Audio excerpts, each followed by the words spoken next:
gets strangely close to Daniel Jones from the Giants. Daniel, is that you? Beat the Chiefs. Show me. If the Broncos and Russell Wilson can show me that they can beat the Chiefs, then I will start believing. The crowd up. And so are this defense, and Kansas City won't snap the ball again. The Denver Broncos have beaten the Kansas City Chiefs. David Montgomery on the Lions, former Bear, gonna make this his revenge game for sure. David Montgomery gets the touchdown that ices the game. No! And there's a flag. There's flag. There's flag. There's flag. There's flag. Snap. Hold. Kick. Denver wins! Denver wins! Let's go! They open. No! What happened? Oh, shit. Ladies and gentlemen, welcome to the Only Football Podcast. Tonight, I'm going to be talking about what we just heard from Sean Payton that maybe shocked a lot of people. They are potentially moving up in the draft. The Giants owner, however, just came out and said that he has given permission, basically, to the Giants to move up and draft a quarterback. Okay, we're going to talk about how those are kind of contradicting ideas. As we know, the Vikings are also trying to move up. Okay, so who's going to be able to do it? Is it going to be the Giants? Is it going to be the Vikings, or is it Sean Payton's Broncos? And then there were some comments that he made today that we're going to dive into about whether it was difficult or not for Sean Payton to move off of Russell Wilson with the financial situation they were in. And Sean Payton chose to be a savage. And the NFL has banned a brand new rule. That's all tonight.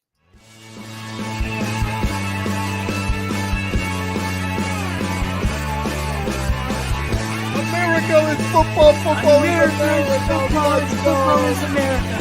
If you don't like it, you can kiss your candy ass on the moment in time. I don't give a damn. Oh my God. No! You love this. 30 to 27. Chiefs win. Chiefs win 30 to 20.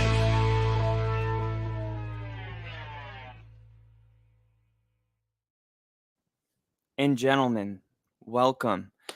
Like I said, there has been, I have my brother, he flew into town. So we've been hanging out. We hung out all day today. We did 18 holes of golf. And then I still made it to my my workout. I didn't give up on that. So forgive me if I seem really tired. But what the only reason I bring that up is to say that when you're out in the golf course, you're not checking your phone. So you really do get that mental break that it's necessary to take, 1, 2, 3 hours and just unplug. But today when I plugged back in, which, was about an hour ago, I'm like, what the hell is going on with the NFL? What you got? Like I said, you got the Giants owner backing a decision to move up. We thought the Vikings were going to have to jump the Giants. Now we're talking about the Giants jumping the Chargers, or we're going to talk about it. And I don't even know if Denver, Sean Payton says that you could expect Denver to move up in the draft. The question is, what do we have to offer? And then Jim Harbaugh comes out and says that J.J. McCarthy is the best quarterback in this draft. Not Caleb Williams, not the guy that has boosted his draft value to number 2, Jaden Daniels. I don't know. All these things seem connected, don't they? I don't know if it's strategic, because here's the thing. And it's not that I'm getting too deep. Sean, the one thing we know about Sean is that he does do mind games and tricks. So what if, in pursuit of getting the Giants and Vikings to, I guess, destroy themselves, he puts out this smokescreen that the Broncos are really interested in moving up the board the same day that Harbaugh comes out and says J.J. McCarthy's the best quarterback in this draft. Are they connected? To me, it seems like they are. Now, is he doing him a favor? No. Is he just looking out for his quarterback? Obviously, his quarterback who he just won a national championship with. Is this just loyalty? Or is this one of the all-time great coaches of the sport giving us an insight that we should not ignore? There was only one or two coaches that said Patrick Mahomes was going to be great. Okay. One of them was Andy Reid, and the other one, allegedly, is Sean Payton. What about all the rest? Not really, right? So the fact that we haven't heard this before, to me, kind of drives this point that's like, sometimes when one person's saying something, they can look crazy, but sometimes everybody's wrong, and there's only one person right. And that's what makes it intriguing. So in Jim Harbaugh's mind, no one has it better than the Chargers in the 2024 draft because the Chargers are picking 5th overall, but we know that they have a quarterback, so they don't have to, be in the quarterback battle by any means. So if anyone wants to swap with them, they're going to end up giving a ton away. And this is what Harbaugh said. There's talk of 4 quarterbacks going in the first 4 picks. Boy, if this happens, that pick really becomes like the number 1 pick in the draft. Harbaugh told reporters at the annual league meeting, we're going to talk more about what happened at that meeting today. If 4 quarterbacks go in the first 4 picks, that's not like the 5th pick anymore. That's like the number 1 pick of the draft for teams that have a great quarterback already. And this is exactly what I've been saying about the Bears. Because they have 2 picks at 1 and 9, they're going to get their quarterback. And when they're back on the clock, they're going to be in a position where somebody that, they basically have the number 2 or number 3 pick in the draft again.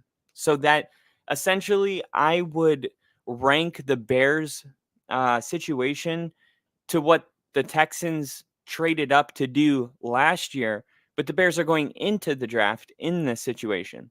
And they could do a lot with that. They could move back.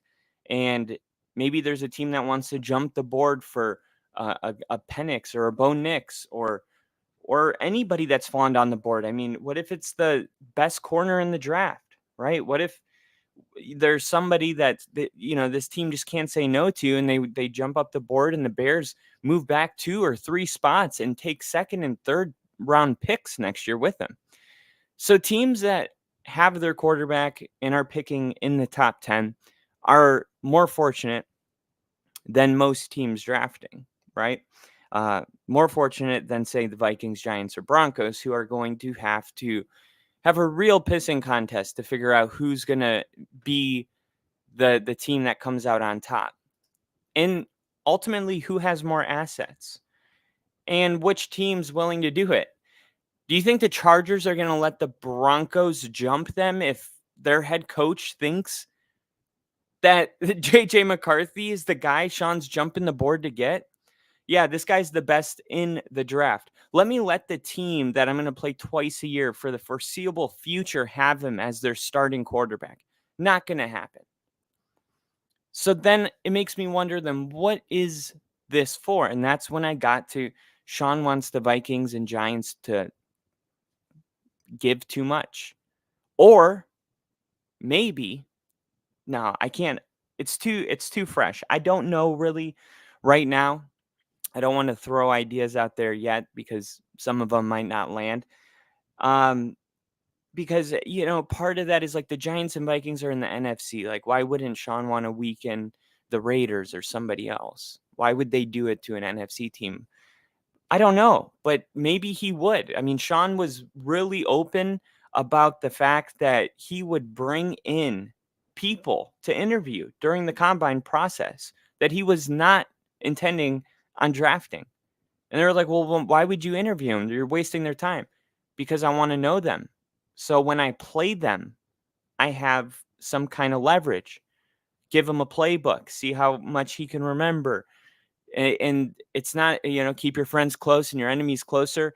look, I don't know if that is just a total waste of time or not. I'm not in the coaching world, but what I do know is that Sean does things that seemingly on the outside, you would call it a conspiracy theory, but many times Sean has been public about his unique way of thinking, especially as it relates to this time of year where people are, I guess, credited for how sly they can be, and in the smoke screens, the gaslighting.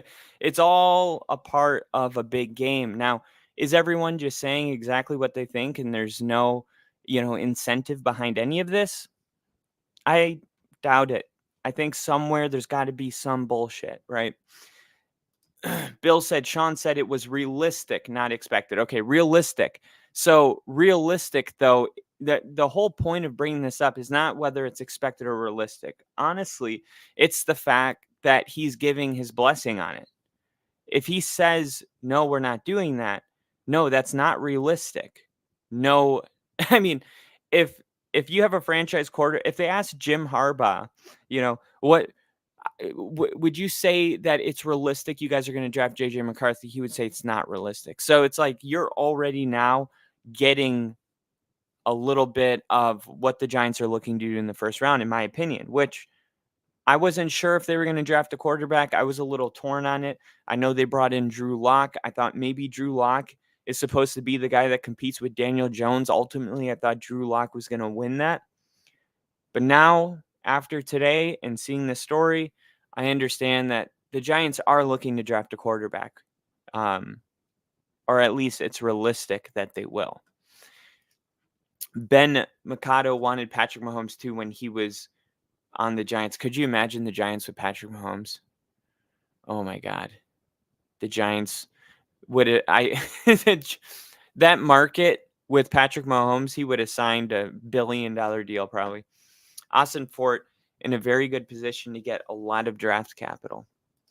We got Little E in the chat. What's up, Little E? Also, Little E, Little E, you missed Jinja's link to his OnlyFans. I think he did put it up there. I pick up quarters with my butt cheeks. Please, Jinja, just send me the link privately, and I'll put it in the description at the end of this video. I would love to count that piggy bank. I'm just kidding. All right, so I'm going to go on. I mean, maybe 4 quarterbacks don't go in a row. It's unprecedented that's ever happened, he said. But maybe there's still another quarterback there when the 5th pick comes around and somebody wants to, again, that would be like the number 1 pick. Okay, we get that. There's certainly an irony unfolding here, which is that in a perfect world, Harbaugh's quarterback at Michigan could end up dictating what happens with the coach's new team. So JJ McCarthy led Michigan to Harbaugh's first national title last season, later declaring early for the draft, and Harbaugh has continued to heap praise on the former quarterback. And Harbaugh previously said that he thinks McCarthy is the best quarterback in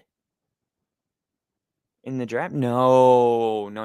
He does. Jim Harbaugh does think that JJ McCarthy is the best quarterback in the draft, but that is not what I'm about to read.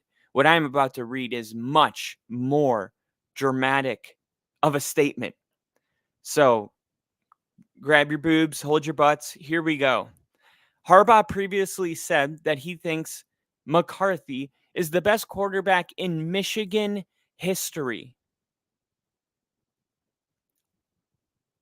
Of course, that includes Tom Brady, somebody that is oftenly argued as the greatest quarterback in NFL history. And it includes Harbaugh himself, funny enough. But what is Harbaugh really doing? Like, is not see that when you say that he's the best quarterback in the draft, it makes me think, oh, okay, he knows something that we don't. But then when he takes it this far, I'm like, is Jim being quirky? Is this just Jim's personality? Is it like, is there any validity to this? I also don't want to look back and this video age totally awful if I, just say that he's crazy and he's wrong and it turns out that he's not. I don't know if Harbaugh's wrong or if he's not, but I know that he's a really good coach. I know that he fixed Alex Smith. Look at his numbers before he showed up. Alex Smith is very open about how he knows Jim Harbaugh really restored his career and put him on a path to get a second contract when his rookie contract was going to shit. I mean, this guy knows what he's doing, but man, if that is true, then would he draft a quarterback at 4? I what if this is a trade? What if this is the trade? What if the draft starts and it goes just the way you thought it would? Justin Fields, Jaden Daniels to the Commanders, Drake May goes to the 3rd team, and then here's the 4th team. And all of a sudden, you get a trade where the Chargers are willing to take the Broncos' 1st-round pick, or even better yet, the Giants' 1st-round pick. Okay? I'll take Denver out of it because it's more realistic that this would happen with the Giants to begin with. So taking Denver out of it, the Giants pick at 5, Chargers are on the clock at 4, and here's the trade. The New York Giants have sent this year's 1st round pick to the Chargers, next year's 1st-round pick to the Chargers, a 3rd-round pick to the Chargers, and Jalen Hyatt to the Chargers in exchange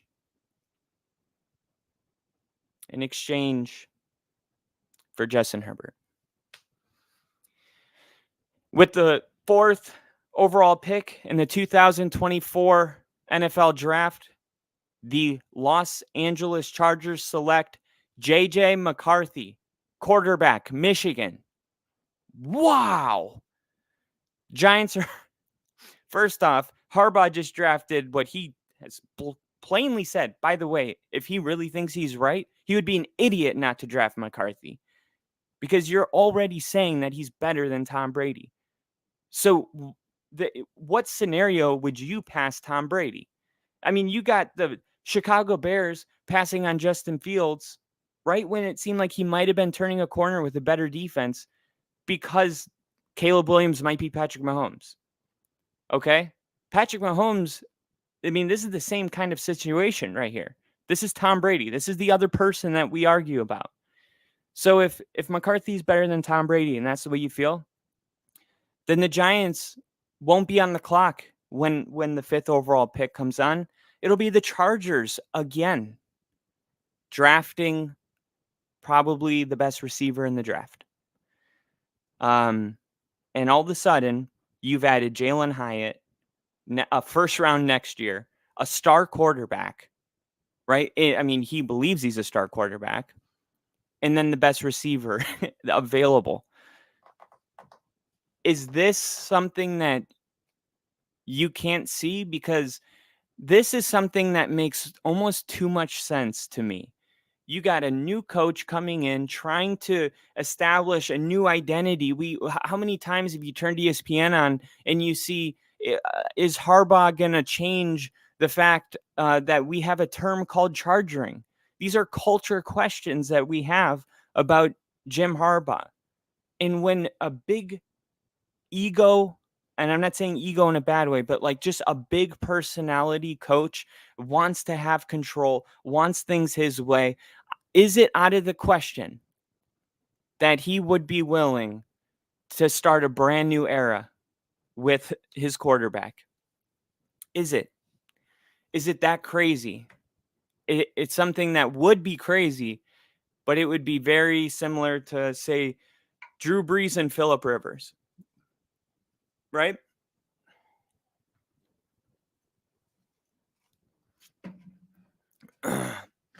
We got Rick in the chat grabbing his boobs. Love to see it. What's up, buddy? Hope the move's going all right. Jin just said, never heard of him, Southie. That's mind-blowing. But hands off of Hyatt, he's mine. And Frankie, 0567, what's going on, brother? He said, yeah, defense, defense, defense. And then Bill, if only Kyle knew something about having a high ego coach. And with that, we're going to talk about my high ego coach, Sean Payton. There was the meetings that were going on today, and we talked a little bit about these owner meetings, and there's even a rule that is voted to be banned. We're going to talk about that a little bit later.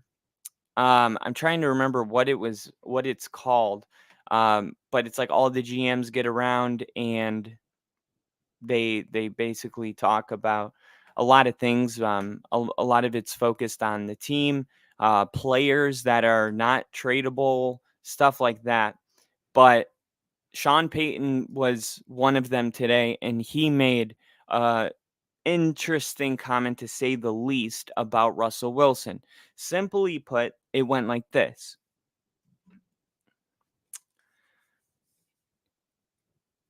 In light, I guess, knowing the financial implications of cutting somebody like Russ and the amount of money that you were going to lose, did that make the decision to part ways with Russell Wilson difficult?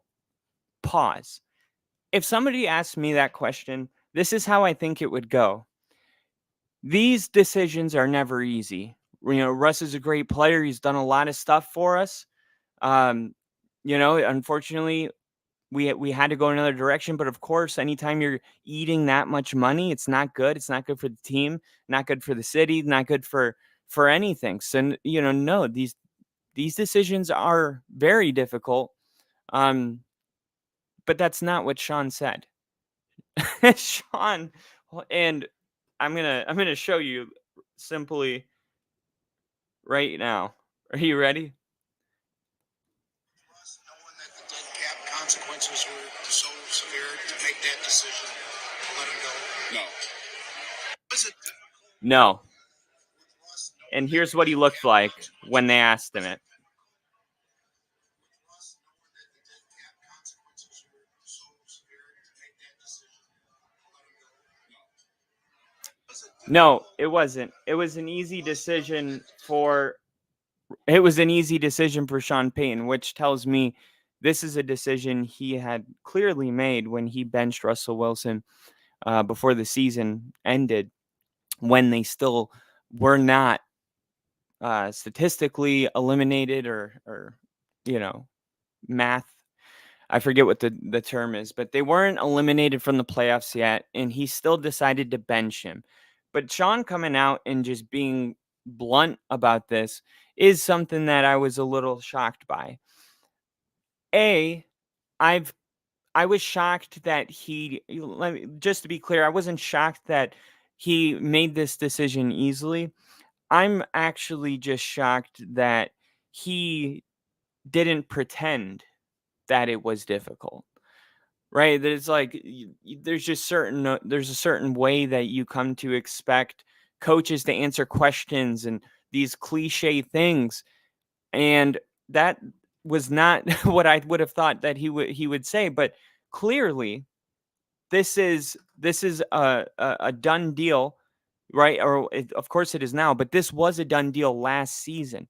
This decision was not a difficult one to make for Sean Payton.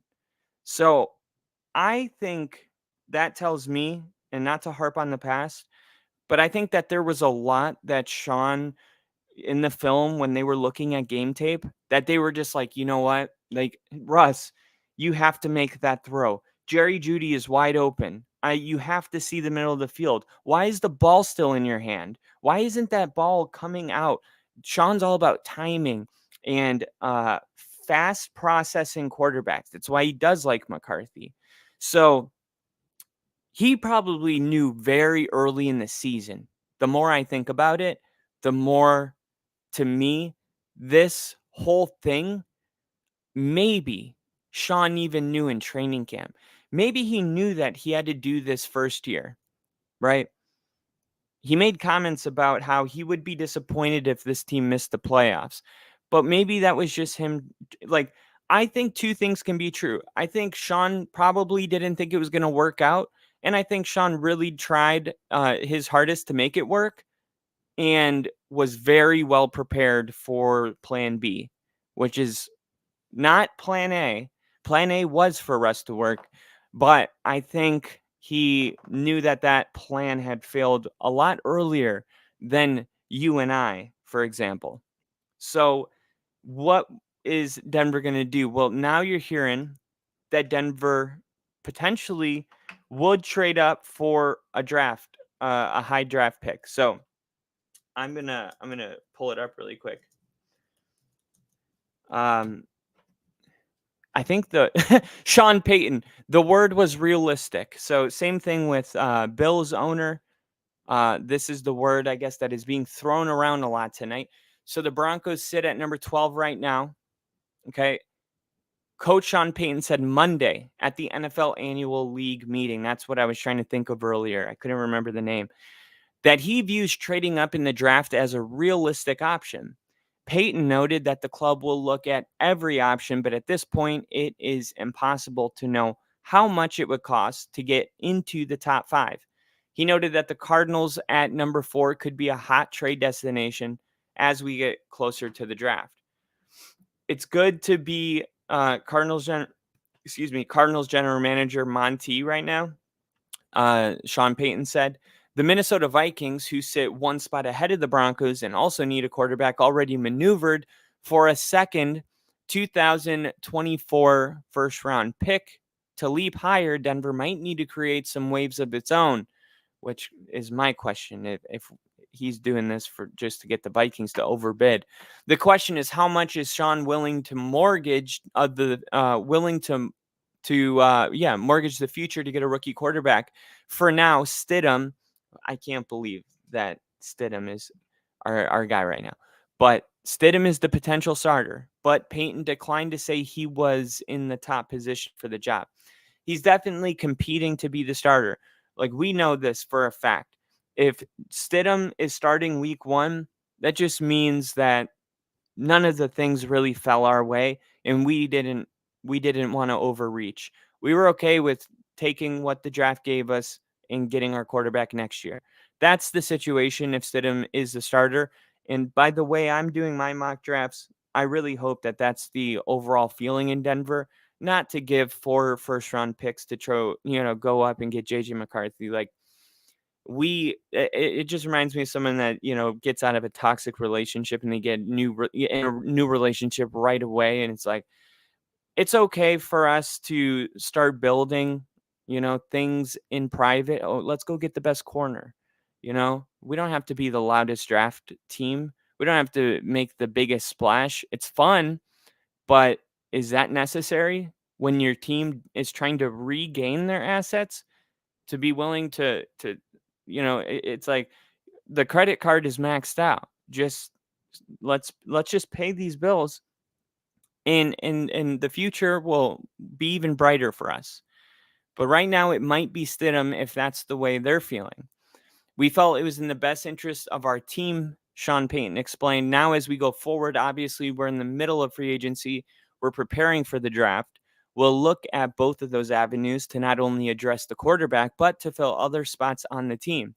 I think the draft is one element where we're kind of in that phase now, and yet there's still few possibilities relative to the guys who are currently in the league or have played in this league. I think that we've got a pretty good plan in place. We understand what we're doing, and we're going to be smart about it.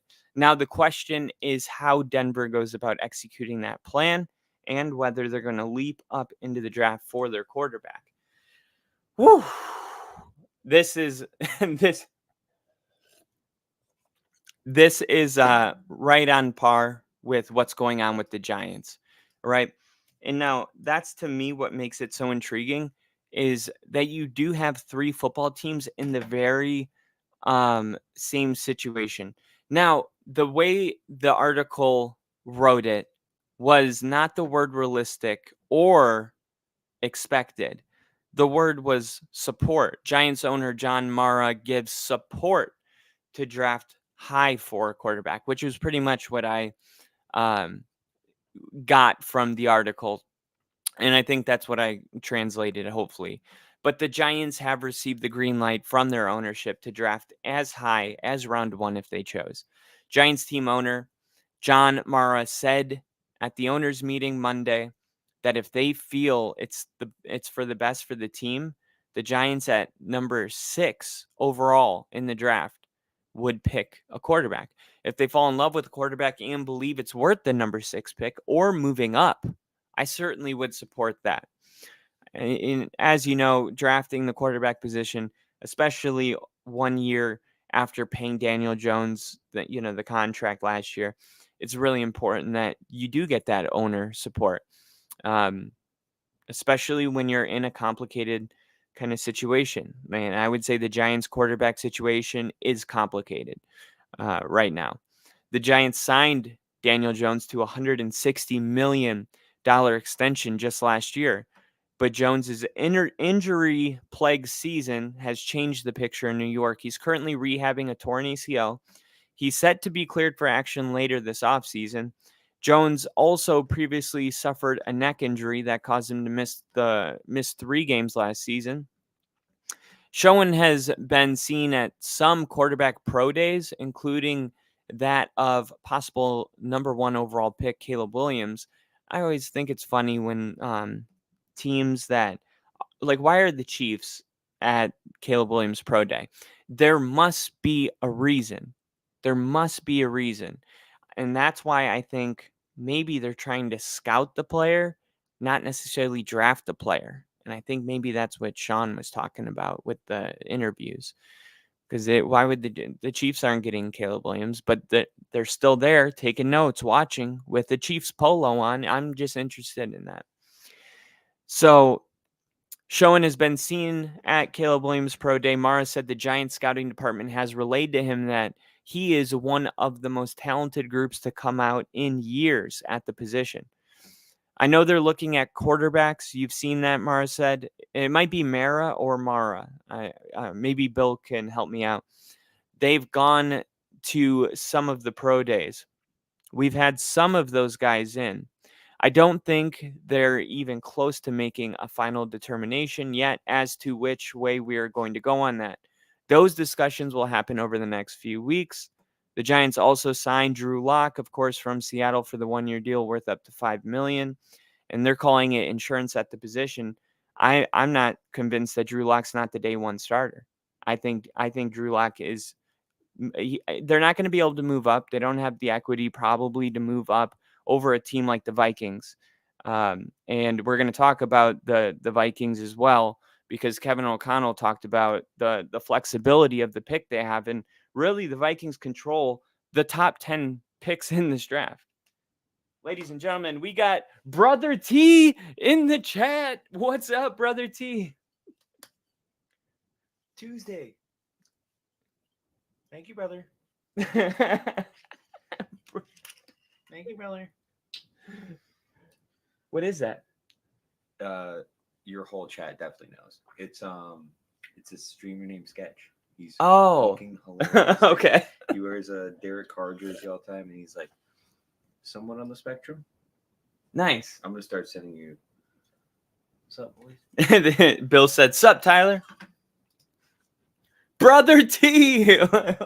Thank you, brother. Here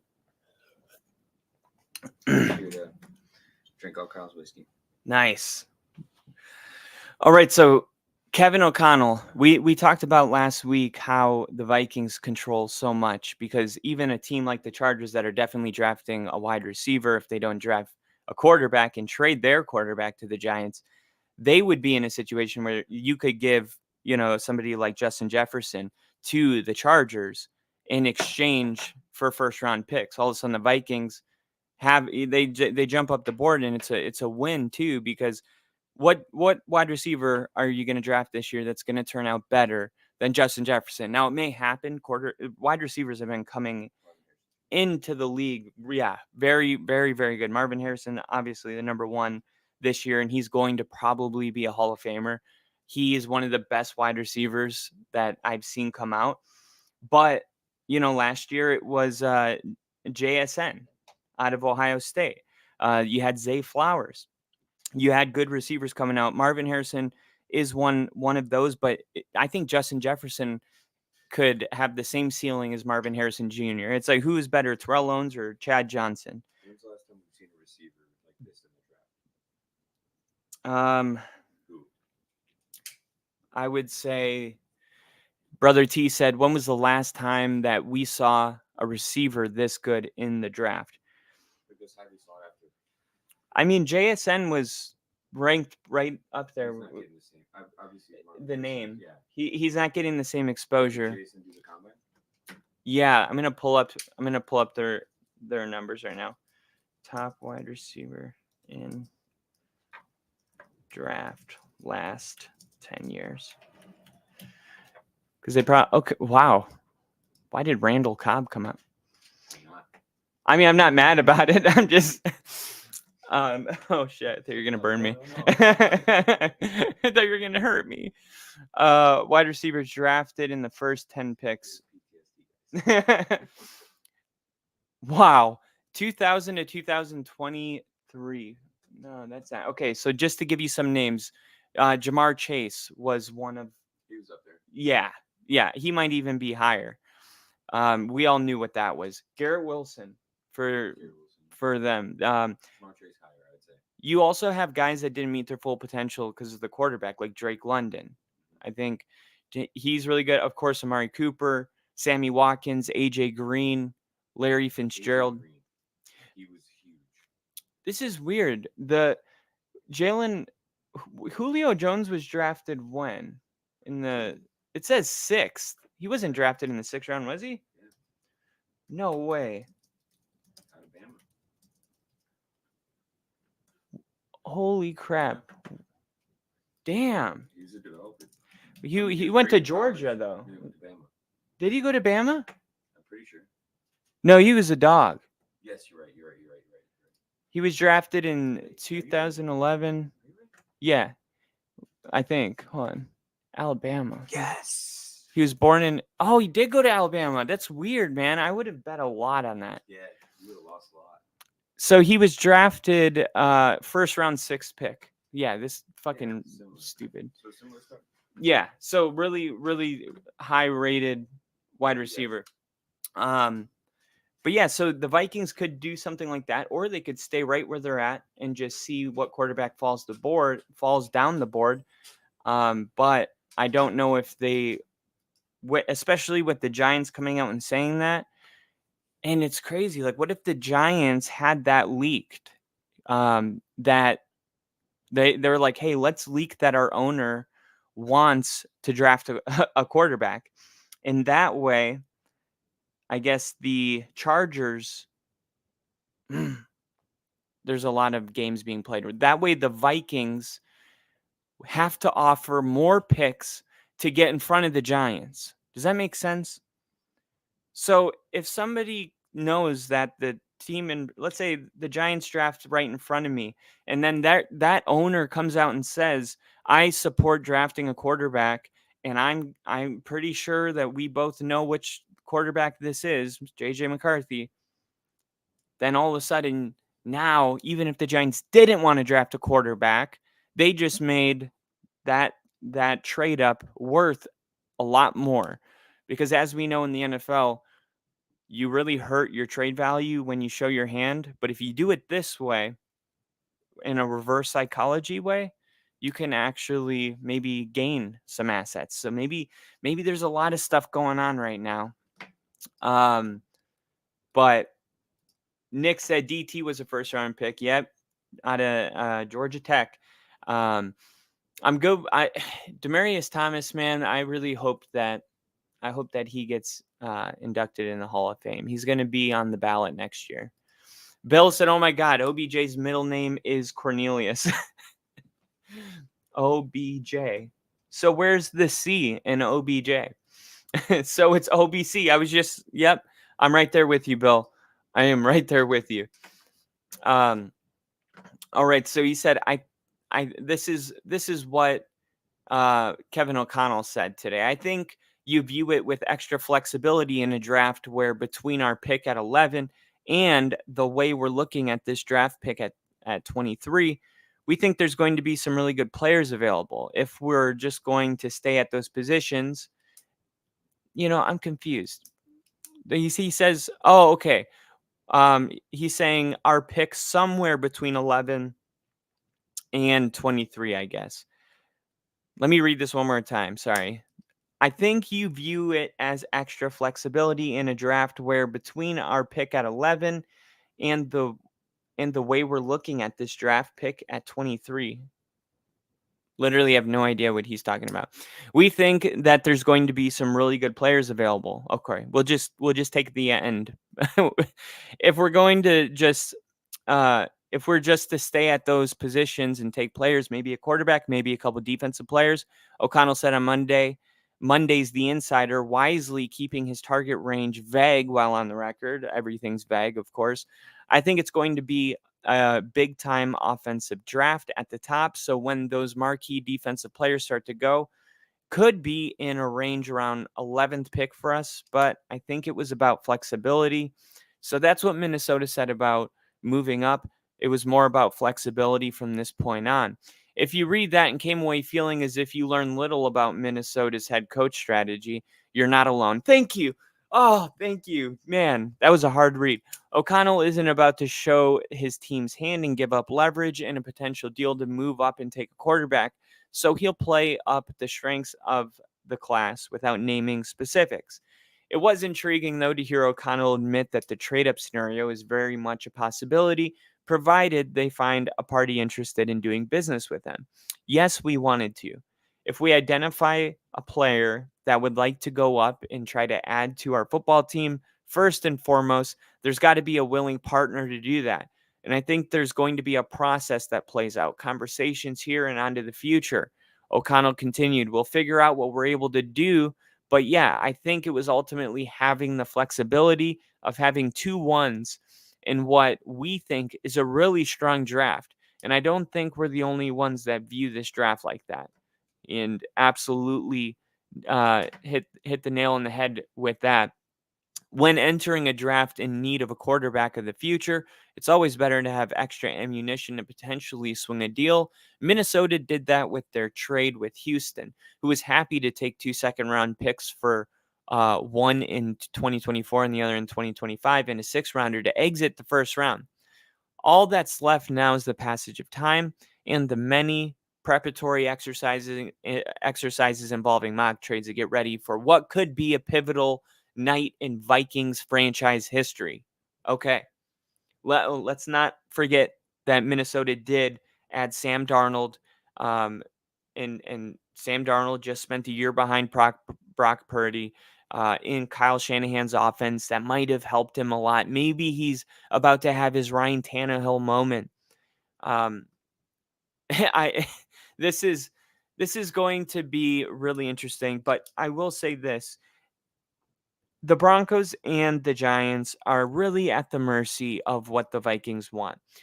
And if you really, whatever you pray to, or if you do or wish, make sure that if you're a Bronco fan, that it's that the Vikings won't fall in love with any quarterback. Clearly, the Vikings moved up. This is the flexibility, right? Obviously, if they wanted flexibility, what does that mean? Okay, they wanted to be able to do, let's say, 3 different things. The first thing, move up into the top 5. Okay, that makes sense because if you have two first-round picks, you're pretty much almost at what it would cost to move up to 5. You add in a player, deal's done. Okay, so yeah, they could move up to top 5. Okay, the other thing, they could stay where they're at, like they said, and still select very good players that fall down the board. However, they probably could have done that, especially if it's a really talented draft. I think that they could have accomplished that without getting the 2 picks. So to me, you only get the flexibility if there's first a desire to go up the board, there has to first be a desire to desire the flexibility in the first place. So I think that the Vikings are in love with the quarterback. I said that we should hope that they're not, but I think they are. I think that's what the flexibility is for. I think that's why Kirk Cousins isn't a Viking. I think there's a lot of things that are just really leaning towards that the Vikings are in love with the quarterback, and the Giants and Broncos both probably don't get their quarterback.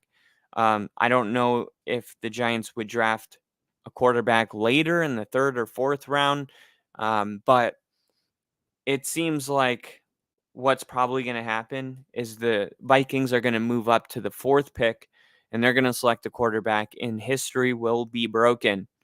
For the first time in NFL history, it will happen, and it'll probably be J.J. McCarthy to the Vikings.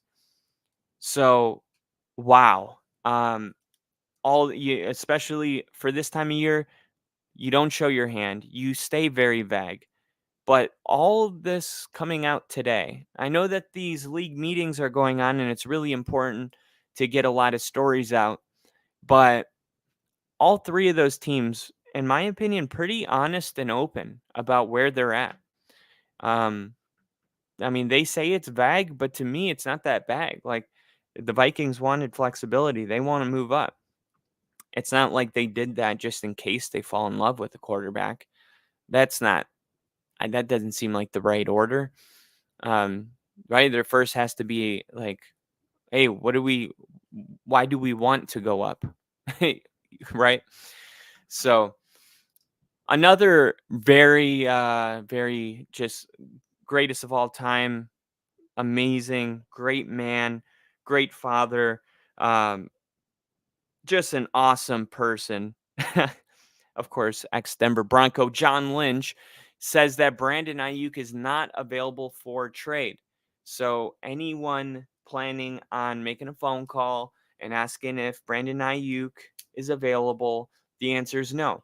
And this seems really familiar because remember, we saw this with Debo not too long ago.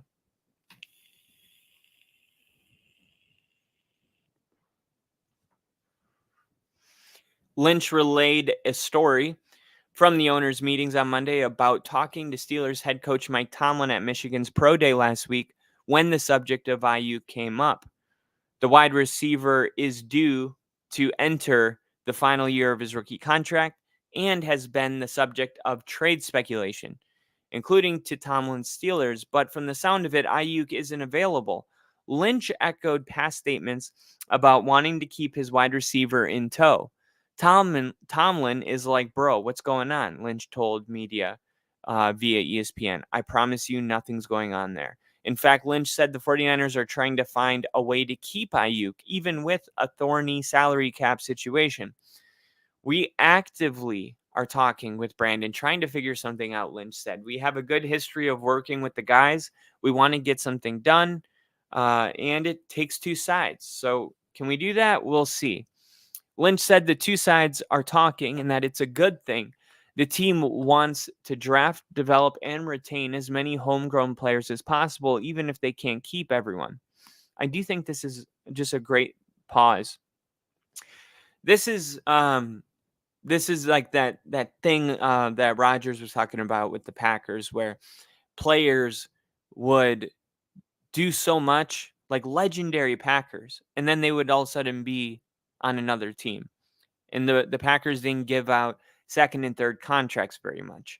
You know, whether it's you got guys that come to mind, Darren Sharper, Charles Woodson, Greg Jennings, just people that should have been offered a 2nd contract, not getting one. And now Lynch saying that this is what we want to do. Our approach is to retain homegrown players, raise them up, teach them the 49er way. And then instead of what we're seeing a lot of teams do, and I'm not saying that one's right and one's wrong, I do happen to like this. I like when people invest in the seeds that they plant and they continue to water it and watch him flourish. I enjoy that, but I understand why teams like the Lions trade DeAndre Swift and draft Jahmyr Gibbs. I understand that. So the 49ers haven't nailed all their first round picks, but Ayuk has been a hit. He caught 75 passes for a career high, 1,358 yards and 7 touchdowns last season, earning second team All Pro. Ayuk is only 26 years old. He just turned 26 this month, and he has increased his receiving yards in each of the past 3 seasons. This is a very good wide receiver. This is just such a talented team. I mean, you got Nick Bosa, Deebo Samuel, Fred Warner, George Kittle. At some point, it is really hard to continue to find ways to pay these players. And the players I just named all did get paid. But the 49ers currently have just over $7 million in effective cap space. They have 8 current players, including Ayuk, who is playing on his 5th-year tender for $14 million, hitting the cap for $12 million or more in 2024. Lynch didn't completely dismiss the idea of trading Ayuk at some point, however, but Lynch made it clear Ayuk remained a priority. There's a number of different directions that it could go, but we appreciate the heck out of Brandon and who he is as a player. We want him to be a part of the 49ers. Like, that means nothing, by the way. Anytime an owner says that, it doesn't mean anything. Like, that's just what they say until they're ready to cut ties or a better deal presents itself. Like, you just don't want to burn any bridges, right? That's like the number one rule. Don't burn any bridges. So, all right, John Lynch said all the right things. So this is like what I expected Sean Payton to do, but instead he just said, nope, it was an easy decision. John Lynch taking the, I guess, the road that I'm more accustomed to. But the fact of the matter is that Brandon Ayuk may be on another team. He could be traded during the draft. It might be somebody willing to trade their pick away in order to get Brandon Ayuk and pay him right away, because Brandon Ayuk, we know what he is, right? He's not a mystery. He's not a first round selection, and somebody else. And then, the 49ers are like, well, we'll draft. We'll trade Ayuk. We'll use that draft pick and we'll draft another Brandon Ayuk, because at some point you just can't pay everybody. And unfortunately, the whole Jahmyr Gibbs, DeAndre Swift thing, it has to happen, when teams get this loaded. And the Lions are doing a really good job because they're so young. Same thing with the Packers. But the 49ers aren't like a young team. Like, we've known these guys have been around and they've been together for a while. It kind of reminds me of the Golden State Warriors also in San Francisco, how they've been able to do it. They've been able to pay everybody. The players have won, or at least been very competitive in championship games. So the players want to stay. Your Draymond Greens, your Steph Curry, your Klay Thompson. Like, okay, we got this core group of people willing to take pay cuts in order to stay in the team and all that kind of stuff. But even at some point, you start seeing people have to go. It's just too many people, because even with the Warriors, it's like Draymond Green, Steph Curry, Klay Thompson. All right. When you go down the 49ers roster, it's like, I mean, it's just a lot more than 3 big players, right? They have probably 10 they probably had like 5 Pro Bowlers on their, maybe even more, or 5 players that are at least at some point in their career have been a Pro Bowler. So the 49, I think this draft is going to get really weird. I think this is going to be one of those drafts that will be historical. Like, this is going to be that draft where they're like, imagine if the 2024 draft never happened. And then some kid goes, what happened in the 2024 draft? This is the John Elway moment. This is the Phillip Rivers, Drew Brees type of draft. I think this is what we're getting into. I'm expecting it to get really weird, really weird. I'm going to say that there's going to be at least 2 player trades in the first round.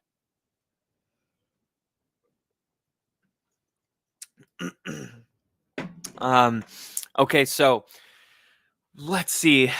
What do I want to talk about, the rule first, or do you guys want? You know what? I'll do it. I'm going to do it. So the NFL owners voted to ban hip dropping. Actually, let me hit some comments real quick. Bill said John Lynch, and here I thought you were talking about me. This really awesome, amazing dude I know. Bill, you are awesome, amazing, and all those things. Nick said, Bill, what do you think happens to the Niners if Shanahan loses another Super Bowl? And I agree with Bill. He's not going anywhere. They've been too good. And Nick says, what do you think it'll take to get the 49ers over the hump? I would say probably experience. And that's exactly what Brock Purdy got. Brock Purdy got experience. And let's face it, like he didn't look like he didn't belong in the Super Bowl. But it did look he does look young still out there. I think Brock Purdy coming back next season, I think he's going to be slinging it. I think he's going to be a little bit better. Sometimes you just find a diamond in the rough, and Brock Purdy is still in that refining stage, but it's definitely a diamond. I think we all agree about that. Bill said Purdy doesn't get hurt in the NFC Championship. They go back-to-back Super Bowls. Yeah. And that's exactly why you can't get rid of him. You can't like it's just that doesn't happen. Like the 49ers success that they've had the last 2 years, it's crazy that they haven't won a Super Bowl. But like Bill said, if the injury doesn't happen, they probably do. And then Nick said, see, I think the Lions would win an NFC championship rematch. I think the Lions would win an NFC championship rematch. Well, I do too. I mean, especially when you look at the third quarter, was not just the Lions fell apart, but it was statistically in pass yards allowed, rush yards allowed, interceptions thrown. I think like one more category, it was statistically their worst quarter of football the entire year. So the Lions didn't just kind of fall apart in the third. They literally took it to a level that they hadn't been at the entire year. And that's what it took for the 49ers to win, barely. So yeah, for sure the Lions can definitely come back stronger and go to a Super Bowl. Bill said eventually they're going to have to pay Purdy, and that's when the reckoning happens. I totally agree. Are we sure? Kyle has proven very okay with moving off a QB. No, they're just, I'm okay with moving off a quarterback if you're missing the playoffs. But if you're going to playoff games, it gets a little more tricky. That's when the Daniel Jones and Kirk Cousins conversations begin. But that still doesn't mean you're safe. It was like the Milwaukee Bucks head coach. He got fired. People are like, they have a winning record. It's like, it's not good enough. That's not the standard. We have the best player in the world.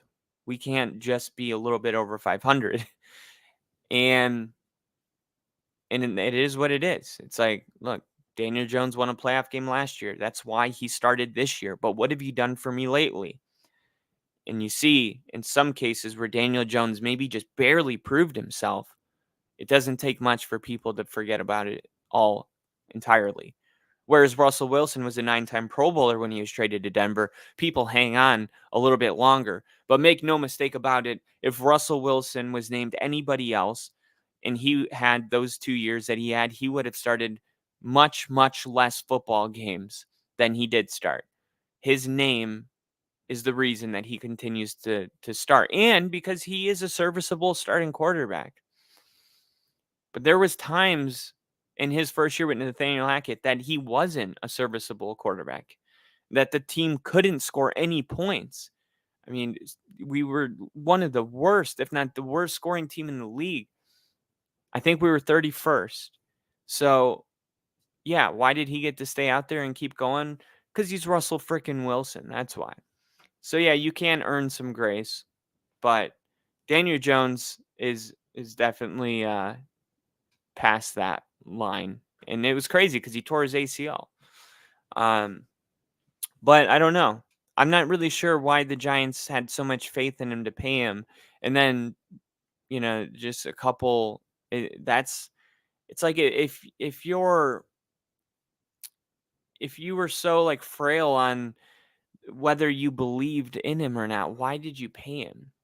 That's just the only thing I don't understand. Like, if there was that's the same thing with Russell Wilson. But in our defense, it's like we thought we were getting Russell Wilson from Seattle. So everyone says the contract's awful, but at the time, no one said that. However, everybody said that the Daniel Jones contract was bad as soon as it happened. The greatest asset for any athlete is durability. Okay, I'm going to get into this rule. I'm super. Nick said Kyle just started cooking the Giants midway through talking about the Niners. It's all connected, all 32 teams. And Bill said it was the dumbest move ever. If they picked up Daniel Jones' fifth-year option, we would be fine. Hindsight is 2020.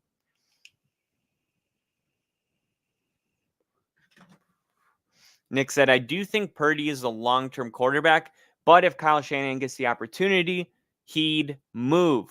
Personal bias, of course, but Bill says, yeah, Eagles would never had made the Super Bowl if Purdy didn't get hurt. And honestly, I like their chances. I was going with the 49ers last year and this year, so I'll die on that hill with you if you need somebody. So the NFL owners did vote to ban hip drop tackle at the annual league meeting. So the hip drop tackle is officially illegal. Now you may be wondering, Kyle, what is a hip drop tackle? Great question. Let's find out together because I don't know. Owners banned the hip drop tackle Monday morning during the annual league meeting. The NFL's competition committee was unanimous in their voice that the tackle was one the league wanted out of the game. Owners agreed. The official rule is as follows. Article 18. Hip drop tackle.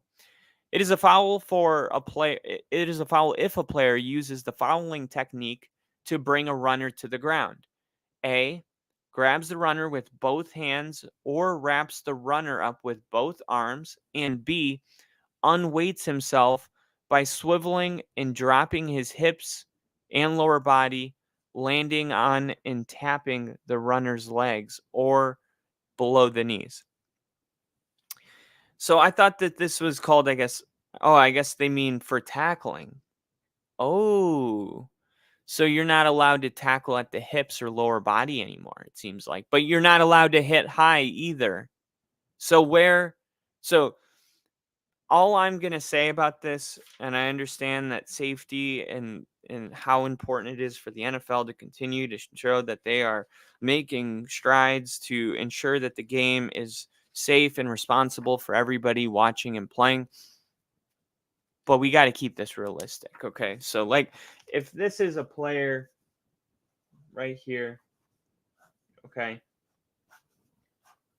That's my stick man, okay? So, as you can see, this area right here, you can't hit, right? That's the head area, okay? Here's the hip, okay? No more tackling down here. So, you have made a box, right? That's your window, the chest, which I understand that is very ideal, the ideal tackle. But we just watched the combine and found out that these guys are running 23 miles an hour.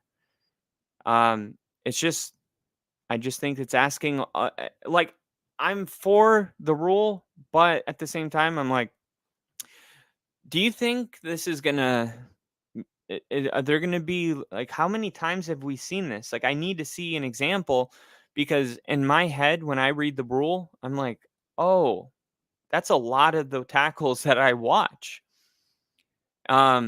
Which is kind of the thing that they do when they don't want to get flagged for going high. It's a really, really tough time to be a defensive guy. I don't know if the Jack Lamberts and the John Lynches or the Ray Lewises would have been able to survive this era. And that is why the older generations say that the NFL is soft now.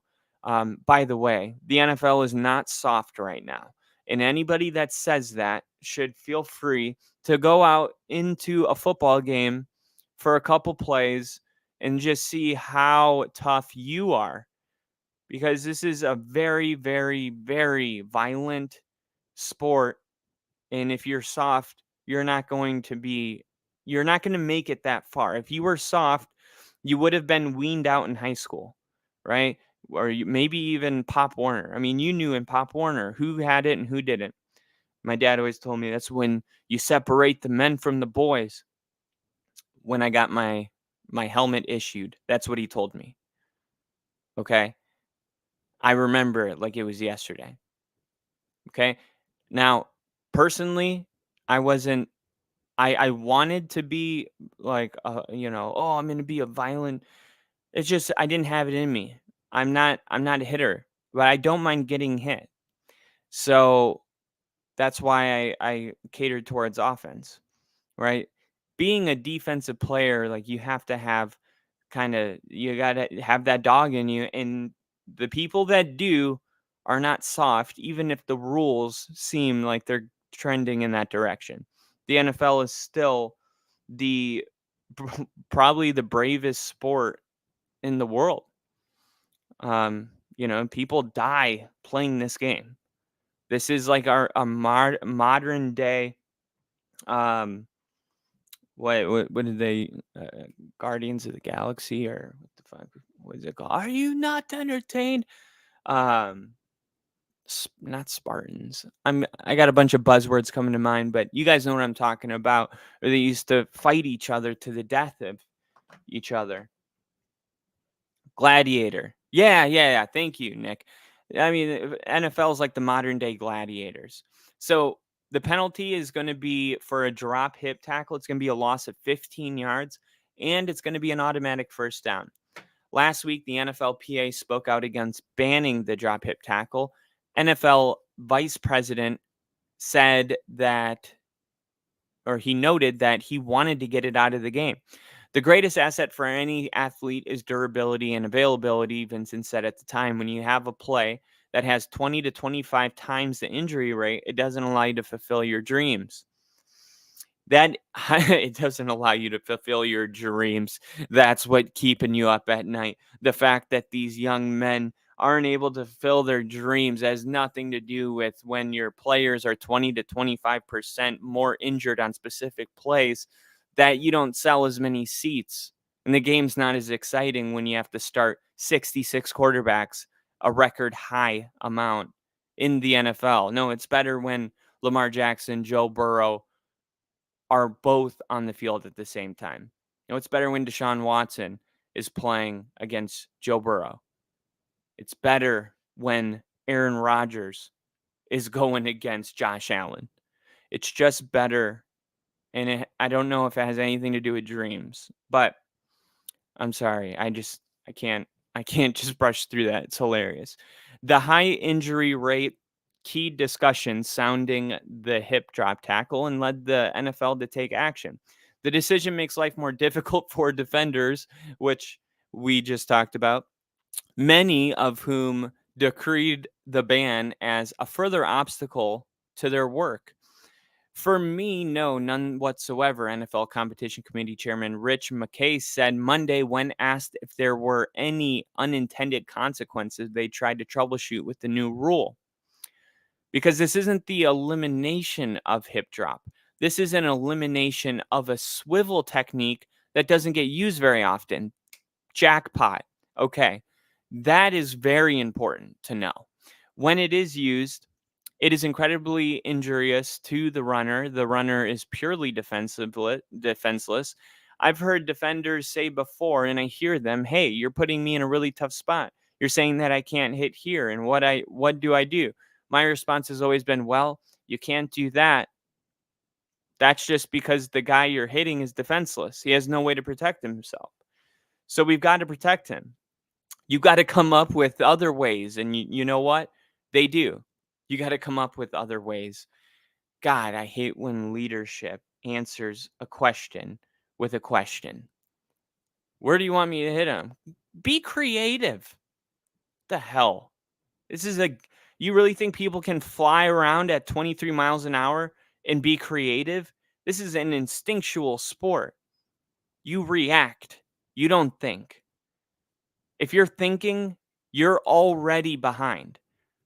You know, when a player comes out and he's a rookie and the game is moving fast, yeah, he's thinking. He's trying to find creative ways out there to be good instead of relying on his instincts. And that is the physicality of those instincts is actually what got these players to this position in the first place. So I don't like that answer. I think it's a valid question for any safety defensive back playing in the NFL. So yeah, bad response. But anyway, I understand what he's saying. Like, yeah, we have to do something because they're defenseless.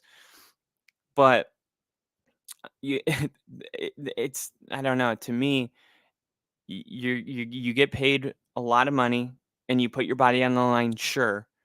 But people put their body on the line in all kinds of professions. Police officers sign up knowing that at any point when they pull someone over that their life can end. People in the military die all the time. And firefighters, doctors, maybe not doctors, that was a bad example, but like underground welders, electricians, the people that do the electrical towers, and they have to go way up there and they have to meet certain quotas. So they have to work really fast, and some of them have even been seen climbing the thing without their harness because they don't have the time to do the harness because they're not getting paid by the hour, they're getting paid by the job. I mean, there's a lot of very dangerous jobs, and it's like, why is football the exception? Because it's entertainment, so it's unethical for it to be dangerous because it's entertaining. I'm not saying I have the answers, but I am saying that football players make a ton of money and they do sign up for this sport, and by the time they get to this level, they actually like it. Like a lot of people actually enjoy this violent sport. And you're protecting these players. I'm not saying not to protect them, but at some point we have to just say, hey, if you're going to sign up for this, you're taking these risks. And if they're okay with that, they're okay with it. And if not, they don't have to do this. You don't have to do this. It was like, it's just a little silly to me. But there's just a lot involved with these type of decisions. So this is going to the NFL approve the two other rule changes as well. Nick said the people flying stunt planes have some balls. Yep. Those guys do their training in NAS Pensacola, and we would see them all the time because that's where we did our training. The Blue Angels out there practicing, doing crazy shit, man. Nice check out the movie Secondhand Lions. Nick, can't say I've ever heard of that. I'm going to have to check it out too, Bill. He said it's an older movie, but you mentioned stunt planes and it made me think of it. It's two men and a kid, and they have a lion in the middle of nowhere. I loved it. That sounds like a cool movie. I'm going to take a quick note of that. Secondhand Lions. Secondhand, one word. Secondhand Lions. Thanks, Bill. So two other rules were changed. One of them amends Rule 15, Section 1, Article 1, changing the challenge rule. This is important. Whereas previously coaches needed to get each of their first two challenges correct to get a third, they simply must get one correct to get another shot at dropping the red flag. Wow. So previously coaches needed to get each of their first two challenges correct to earn the third. Okay? But now they simply must only get one correct to get another shot at dropping the flag. So, for instance, the old rule, you could challenge something and be, I guess, wrong, but you still get another challenge. So you would have two.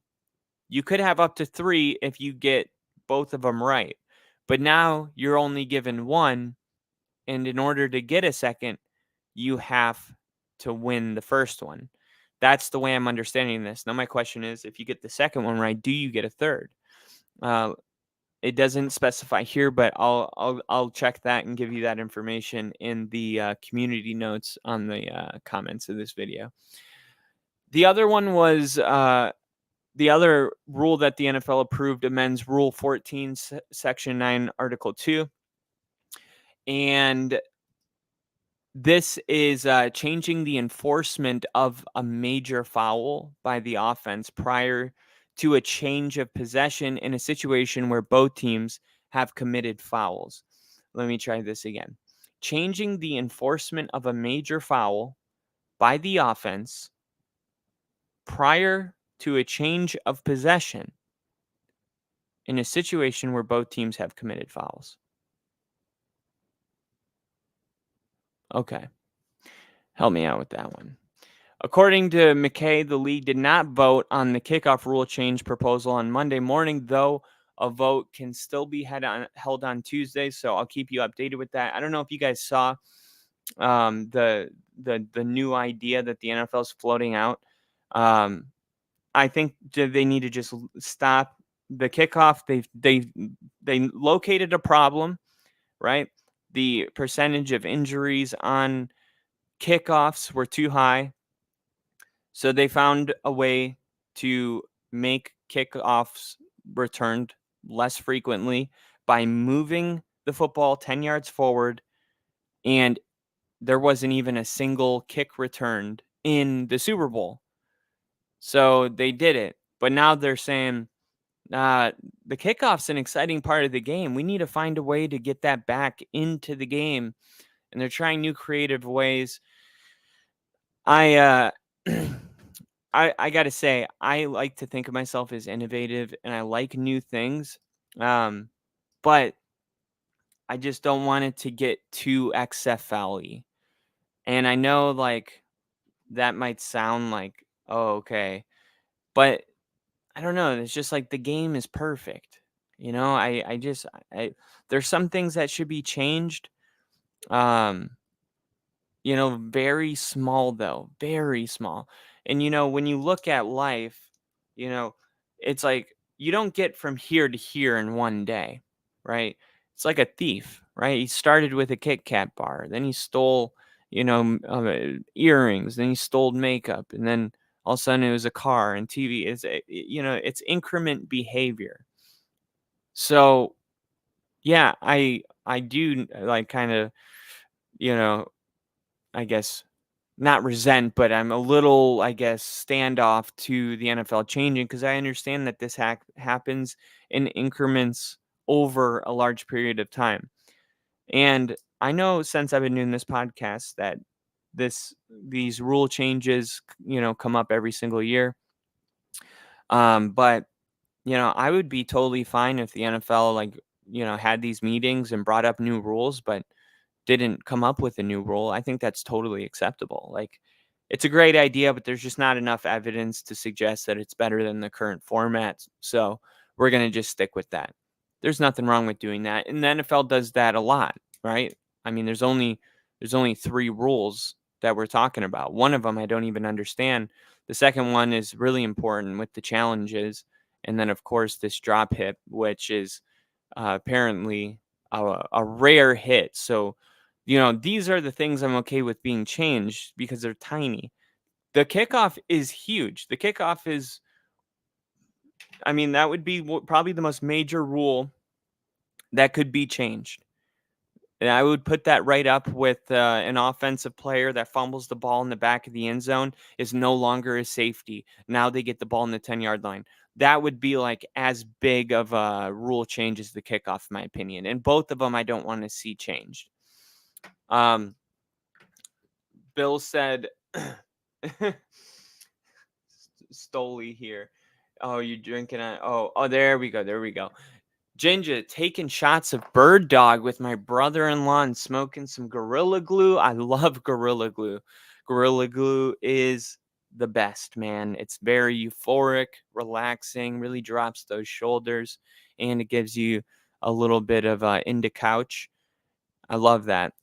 And anyway, got sidetracked with the Gorilla Glue. With some sexy son of a bitch talking in the background.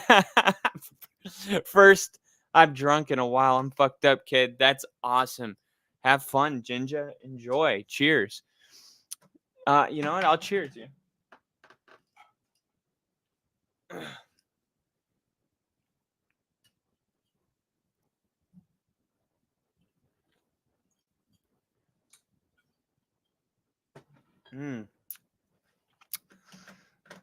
So basically, if an offensive player commits unnecessary roughness, it would overpower a defensive holding. Oh, okay. No, Nick, I don't know. I'm gonna do more research. I should have looked into it. Like I just saw it come up. I thought they only changed that one rule, and then the article showed those other two. But I honestly I didn't interpret that very well. And then Bill's going with the Stoli. Love Stoli. Incremental. Thank you, Bill. I'm a professional, Ginger. They should bring back the 1-bar helmet for kickers. Oh my God. No, those are disgusting. No, see, rules and uniforms, not the same. Now, I do want to see Denver kind of go back to their older uniforms with like a modern twist. It's like 90% of us have agreed on the same picture. We keep posting. We're like, this is what we want. I don't like the dark blue and orange, the one that we use on our throwbacks currently. I like the light orange, like the Orange Crush and the lighter blue that the Broncos used in the 90s. That's kind of what I want to see them go back to. Bill said Kyle going to have a sexy son of a bitch shirt on in the next video. What's the over under? Yeah, that's crazy. I would never do that. I don't even know where you'd find a shirt like that.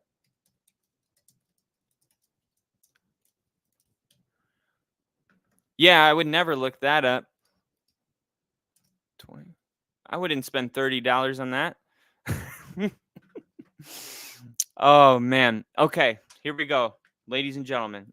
Bill said, yes, Kyle. I just got a Mark Bravo retro jersey. It's so cool. That's sick.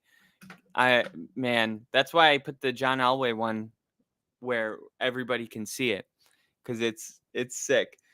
Kyle's Amazon sexy son of a bitch t-shirt, men's small. I'm a large, brother.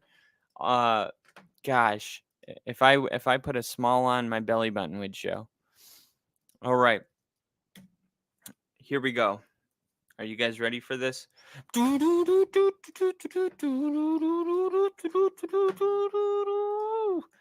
hope you guys are. This is going to be fun. Ladies and gentlemen, the last thing I will be doing with you guys today on the Only Football Podcast is going to be a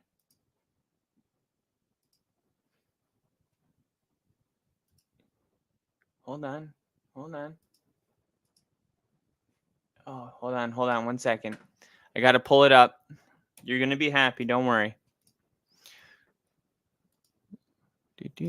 All right, here we go.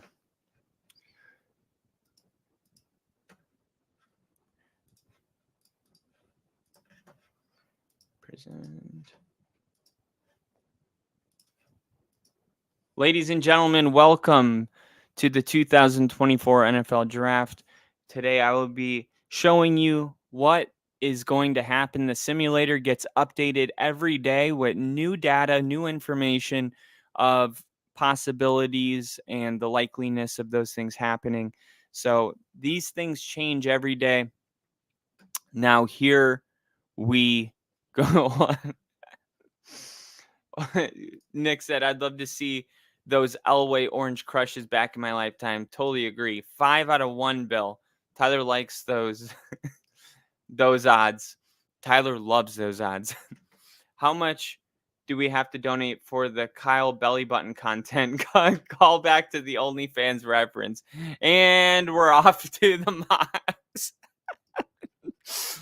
This is good. This is good. I'm doing this for you guys. Okay, so the Bears were the team that I was trying to trade with to get Justin Fields when I was doing this earlier in the offseason. But now we know that that's not a possibility because Justin Fields traded to the Bears. Now, would the Pittsburgh Steelers be interested in that? Probably not. So here's what I'm going to do. I'm going to let the draft play out. If J.J. McCarthy lands to me at 12, then I'll draft him. But if he doesn't, I will not reach for a quarterback. Let's begin. Whoa, Caleb Williams, number 1 overall to the Chicago Bears. At number 2, we got Drake May. Whoa, look at this. See, this is updated. This is new. I've never seen a mock draft do this. J.J. McCarthy just went number 3, and you know what? That's just hours after maybe his old college buddy boosted his draft value a ton, right?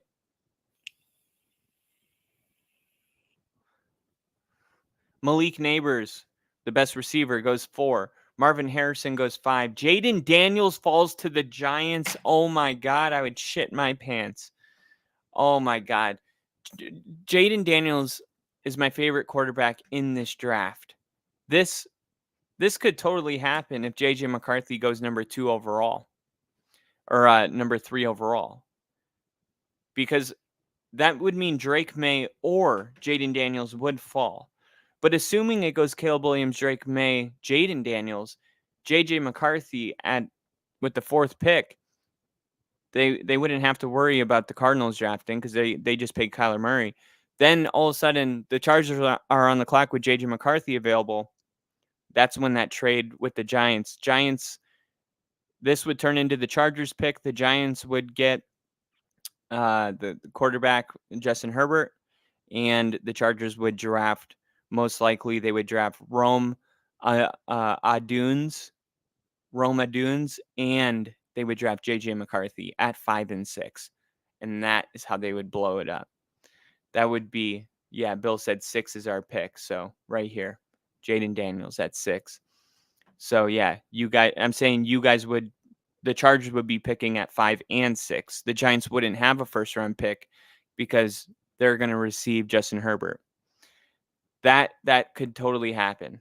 Oh my God. And then Brock Bowers falling to 9. And the Bears end up with Brock Bowers and Caleb Williams. That is insane. Okay. So here I am. I'm on the clock. I don't want to reach for a quarterback because, as you can see, the quarterbacks available are Bo Nix, Michael Penix, Spencer Radler. We're talking about people that should be picked around 32, 33. Then you get to almost 50, and then we get closer to 70, and then closer to 100. I'm at 12. So there are this whole entire thing is about Denver getting assets again. What are the teams that want to move? The Saints want to move to the 12th pick. They have the 14th pick. So I can move back 2 spots since I'm not being desperate. And let's see what they would give me. They only have 45. About a second rounder next year. Yeah, give me a second rounder next year and let's see, 170. Give me 175. 190. All right, I'll just leave it. Give me a second rounder next year. I'll move back 2 spots. Cool. I'm okay with that. Boom. Next year I have 2 second round picks. That's huge. Now here I am on the clock again. This is the best cornerback in the draft. There are 4 teams that want to move. I bet 33, the Carolina Panthers. That's a huge jump. So let's see. If they gave me 33, I gave them 14. I could get a first round pick next year. Or I could say, no, I don't want that. I want 33. I want 39. And maybe, let's see, I could get, I still like the idea of getting this first round pick next year. I think the Panthers are not going to be good this year. And then I could get 33, and then maybe they'd throw in a 4th. Let me try a 4th. So, Look, we're building for next year. I know it's not fun. And it's accepted. So now I've moved down to the second round. I have the first pick in the second round, but I've also now added 2 first-round picks I have now next year, 2 second-round picks next year. This is where we want, okay? I really want to draft Bo Nix at this point because the Patriots are on the clock, but they're not a threat. They drafted J.J. McCarthy. The Cardinals aren't drafting quarterback. Commanders aren't. And the Chargers aren't. Tennessee, would they? Probably. So let's look at who wants to trade. I need to be in front of Tennessee at 38. Do I take a chance that Tennessee is going to go with Will Levis and pick at 39? Let's see. So would they give me? They'd give me 101, 142. I really want this 65. What if I give you my 121? Let's see. See if I took one of the second rounders that I won, and then I get 39, 66, 101. I want a third rounder next year as well. No, because then that's not. I'm not seeing the value there. Let me try to go to 35. So it's a little bit safer. 66 too high, but I'll give you 76 for 66, and then you give me 71 for one. I'll do one. Let's see if I can do 203. No. What I really want is these 3 picks right here.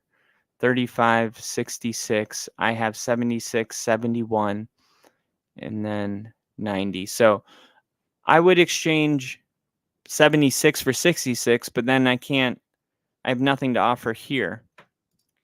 The Atlanta Falcons are picking at 43.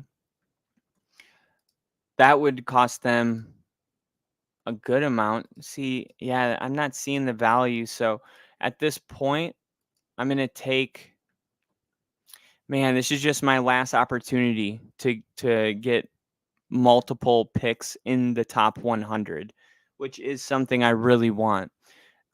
Maybe there's a player, though, that I could offer a team like Cortland Sutton. Okay. So I'll give you 33 and Cortland Sutton. And you give me 35 and 66. And then give me that 71 and I'll give you 76. And let's see. I'll give you my, let's see if I try to take 90 and 104 for the first rounder. Yeah. Let's see. The second rounder I got. How about a third rounder, a fourth rounder, and a seventh rounder? No, sixth. Let's try this. 33, 76. I only move back 2 spots, but I get all of those picks. And unfortunately, we lose Cortland Sutton, but not accepted. Okay. So I'll give you a 4. Let's see. How about, there we go. I'll give you 1. I would rather give him 203 and 207 and a third and a fourth. Let's see if that will go. Yes! All right. So this is a good trade. So 2024 draft picks, the Cardinals received my 33, my 76, 203, 207, a third and a fourth next year in Cortland Sutton. In exchange, I get 35, 66, 71, 90, and 104. Now it's time to rebuild my team, starting with my new franchise quarterback, Bo Nix. And real quick, I think I want to jump up to 36. So I wonder if there's a team I could trade with, the Commanders. Can I take that 36 pick and I'll give you the picks that I just got to jump up back to back? I got 2 firsts, 2 seconds. Maybe I could give you a fourth. 104. Nah, they don't want to do it. Well, hopefully Tyler Newbin falls, because that's really what I'm looking at right now. I don't pick again till 66. So it is a little bit scary, but you got a franchise quarterback on the board. Hopefully Bo Nix is our guy. Bo Nix. All right, so Bo Nix is drafted. I'm telling you right now, this is going to be our pick. Polk is one of the top 10 wide receivers in the draft. We just got rid of Cortland Sutton. He's 6'2", 204 pounds. So he's got some height and length to him. He's not, smaller Jerry Jeudy shifty guy. So I like Polk here. So Bo Nix gets a weapon immediately. And we're back on the clock. And look at this. We got Blake Corum at 75. A lot of people consider him the best running back in the draft. I think it's Trey Benson. But Jalen McMillan. So right now our receiving group is, of course, Tim Patrick, Marvin Mims Jr., and then we just drafted Polk. So no Jerry Jeudy. And I think you can't go wrong here with going with another wide receiver, but it's like 2 receivers from Washington. I don't know. Let's keep looking. So Johnny Wilson's down here, supposed to go around 79. You got Junior Colson here. So let me look up top linebackers in 2024 just to give you the top 10 linebackers. So number 1's Dallas Turner, Chris Broswell, Edgerrin Cooper, and then you have Junior Colson at number 4. And this is one of the highest ranked linebackers this year. So his struggles, his weaknesses, he struggles with changing direction quickly due to a tighter hip flexibility, occasionally hesitant against zone runs, but he demonstrates good instincts. He is impressive in coverage skills, which is huge with us, especially with losing Josie Jewell. I think that this is a really solid pickup for us. Exhibits strong run defense, effective communicator pre-snap. Like, this is somebody that's going to work. This is a pretty secure pick here. Junior Colson. I wouldn't have a problem going this route right here. We already went, and I'm not going to jump the board when the running back that I want's around 86, but I'm picking at 90. So God help me. Trey Benson, please fall. Please fall.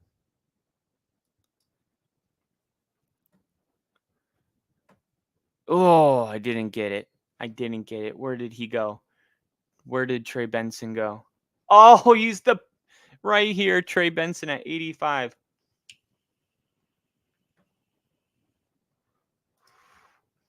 All right, so we do got, this is the running back. I like this running back, Audric Estime from Notre Dame. I looked at his profile. I love that option, but let's take a look at what's the best options on the board. So we're not going receiver. We're not going quarterback. We do need a left tackle. Now, here's the thing. Which team's next? Philadelphia Eagles. What are the Eagles draft needs? Well, let's look really quick. The Eagles, here they are. They need a linebacker, a defensive back, and a wide receiver. Okay. So they need a defensive back, a wide receiver. So not a team that needs a left tackle. Let's see. What are the Pittsburgh Steelers? What are their needs? Steelers. Damn, do the Steelers? Oh, here they are. They need a tackle. Okay, the Pittsburgh Steelers need a tackle. So here's what I'm thinking. I will move back 8 spots, and I'll give them their tackle, right? because Garrett Bowles is up for this is last year with us most likely. So, hey, I'll fill one of your needs. Russell Wilson and Garrett Bowles had a really strong connection, and let's see what they're willing to give me for this pick. So, let's see. What if TJ Watt, of course, with the first round pick and the second round pick that I acquired, TJ Watt, move back 8 spots, acquire TJ Watt. Give me a third. Give me, they're like, no. You'll give me a fourth. I'll give you, look, TJ Watt's a generational player. I mean, you talk about bolstering, like we don't need an edge. If this trade goes through, like we got our quarterback, we got our wide receiver, and we got our edge. Before I even execute, let me know if you guys would execute this trade. If you guys were me, would you do this trade? TJ Watt, Garrett Bowles. I do give them a first and a second, but these are a first and a second that I acquired during this draft. So I still have a first and second next year. So I needed to trade out of the first round anyway, because the quarterback position was my biggest need, and I decided that I was going to move back. So I think the first and the second here, it's kind of like playing with house money. Now, they're still my picks, but for a guy like TJ Watt, then I don't know. Let me know. Would you do it? Nick said, I don't think the Steelers would, although the Panthers' future number 1 pick is tempting, I'm sure. Yeah. If we learned anything from the Bears, it's to trade picks with the Panthers. So I'm gonna try to execute this. They say no. All right. Well, then maybe I'm gonna have to take a 5th rounder instead. Boom. I moved back 8 spots. I gave him a first and a second in Garrett Bowles, and I received TJ Watt. Holy shit.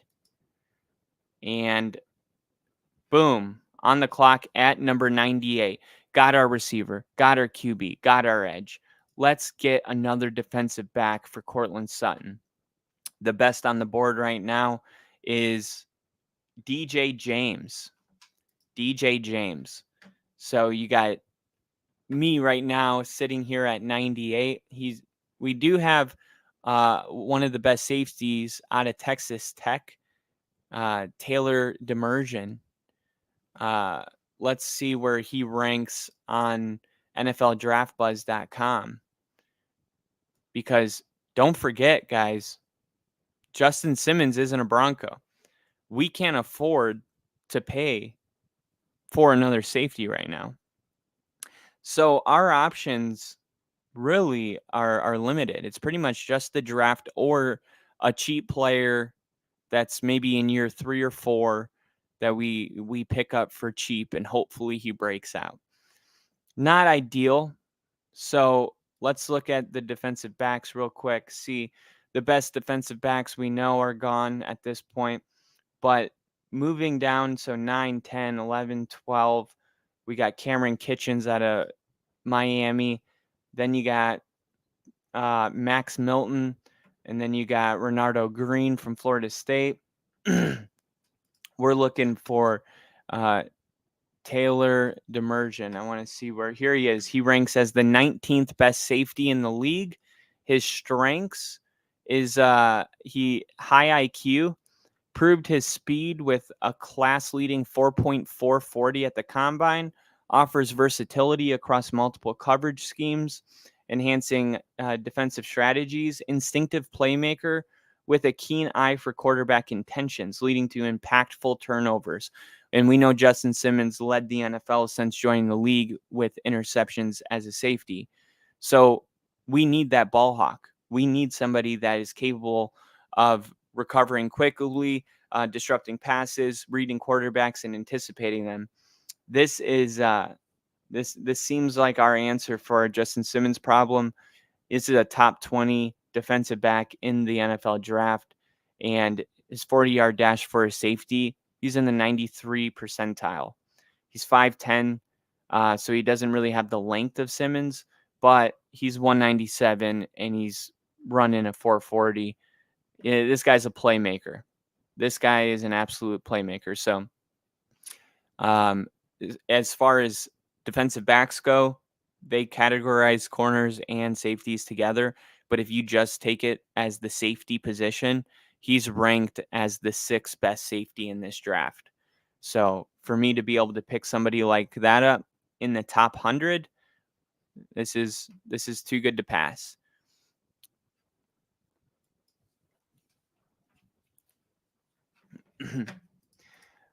All right, then here we go. Back on the clock at 104.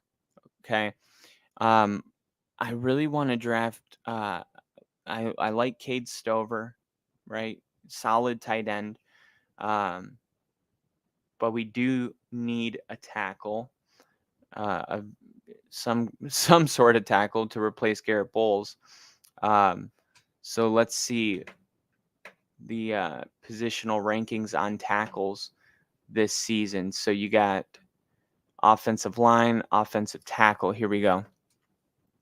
So we're probably outside of the top 12 at this point. So let's see. We got Jake. No, that's a receiver. Matt Gonelcabs.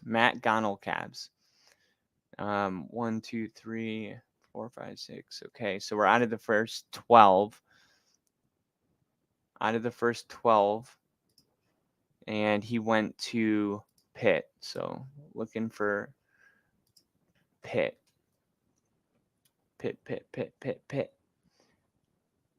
Where is this? Is this dude in the top 50? Holy crap. How many tackles have been picked already?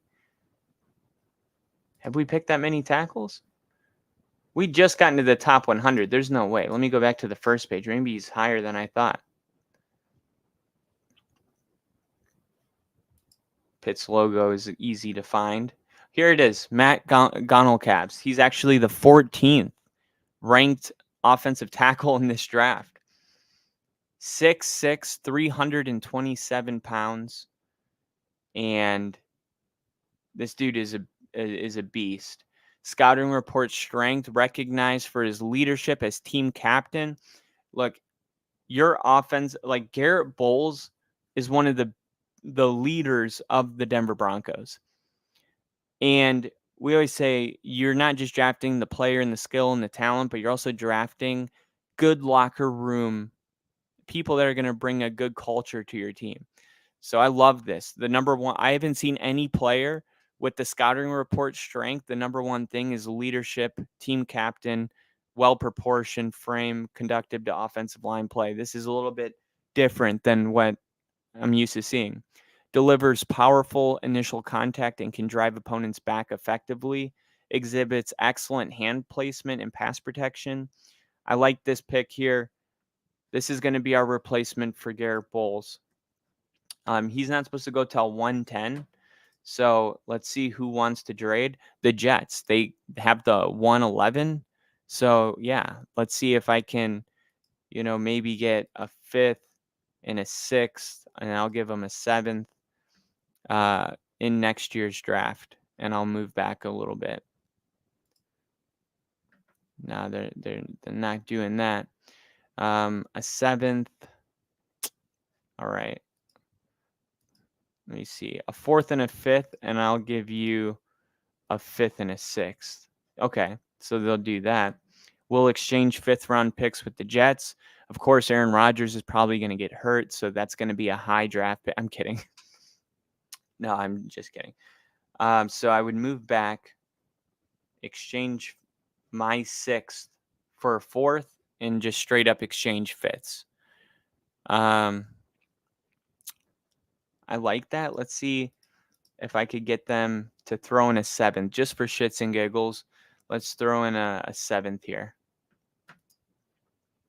Done. I got a 4th, a 5th, and a 7th next year. This is cool. This is good because now I'm not going to do it, but let me look. I have a 1st, a 2nd, a 4th, a 4th, a 5th, a 7th, and a 7th. 1, 2, 3, 4, 5, 6, 7. Awesome. I have 7 draft picks next year. Only 2 of them are in the 7th round, but I do have 1, 2, 3, 4, 5 picks in the first 5 rounds. So considering that I got TJ Watt and I'm back in this position, I can live with this. And here he is on the board at 111.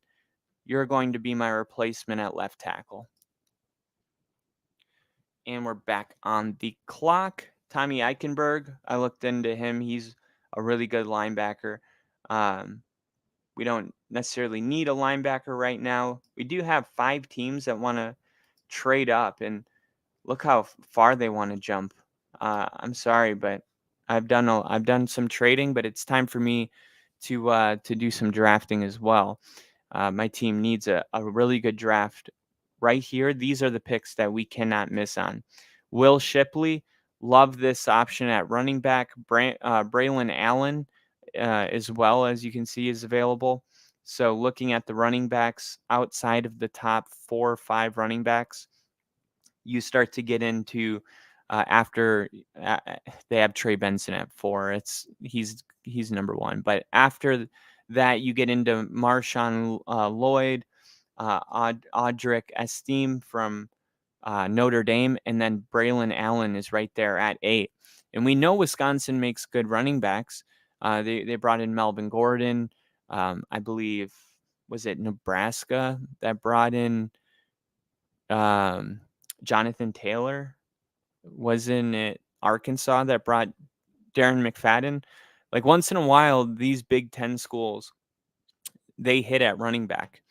So this Wisconsin running back is worth taking a look at. And his strengths is that, yeah, and this is one of the things, and Bill knows, if I see Bruce Fieldman's freak list, like a player made that list, I'm pretty much drafting him. So they do this list, Bruce Fieldman, it's called a freaks list, and it's just people that are just absolutely just specimens, just most athletic. Like, you shouldn't be that athletic type of people. You're an alien. So he ranked 34th. He wrote last year he made it on the strength of his power cleaning 406 pounds and clocking a 1.49 second in his 10-yard split. He benched 365 pounds. Allen has bulked up 10 more pounds to 245 now. I'm bigger, but I'm also leaner now, Allen says. I went from 11% body fat to 8 this offseason. I'm definitely faster. The rare combination of size and strength capable of handling a high volume of carries, excels in contact, balance of power, often breaking tackles to gain extra yards, possessive, effective vision and decisiveness, quickly identifying and exploiting running lanes, has the build and mentality of a goal line back. Like, I like everything I'm seeing here. I'm not sure if Javonte Williams is going to work out for us. So with that said, I'm going to bring in a player here that's going to definitely bolster this running back room. But he's not supposed to go till 129. Nobody wants to do that. I really don't want to reach. So Bears don't need a running back. Texans don't need a running back. The first team that really needs a running back, I mean, none of these teams need a running back. I mean, I might be on the clock again. And this guy's still on the board. But maybe not. I don't know. It's a gamble. It is a gamble. There's a really good edge rusher available. I could bring in Justin to pair on the other side of TJ Watt. This is a really solid player as well. Tommy Eichenberg, 2-time captain, 3-year starter. strong side linebacker who can find work in early down roles as a Mike Sam, specifically in a 4-3. However, you won't want him operating in space and sub-package situations and coverage on late downs too often due to a lack of lateral mobility. This is your run package. This is your hard-nosed linebacker. I'm going to go with him right here. And yeah, I'm going to just hope that Braylon Allen falls down the board. And if he doesn't, then maybe I played myself. But let's see. I mean, look, there's a guy here that was supposed to be picked at 111. We're in 136. This is the 4th highest linebacker that I'm seeing here. There's no reach if he is your guy. I get in the first, second, and third, but come on. That's a good point. That's a good point. Damn it, Bill. Why'd you have to make sense? It's not that I wouldn't draft him high. It's that I'm not convinced that another team is going to draft him before I'm back on the clock right here. That's really what it is. Okay. I'm going to try it.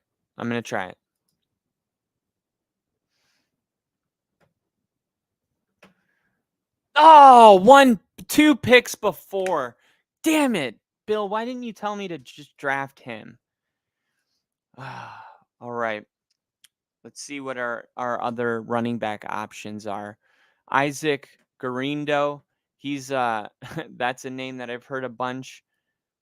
He was at the combine. I guess that's probably why I'm familiar with some of these names. Let's see where he ranks. So you got Braylon Allen, then you got Will Shipley, and then Isaac Guernado. He's the 10th highest running back. That's still pretty good.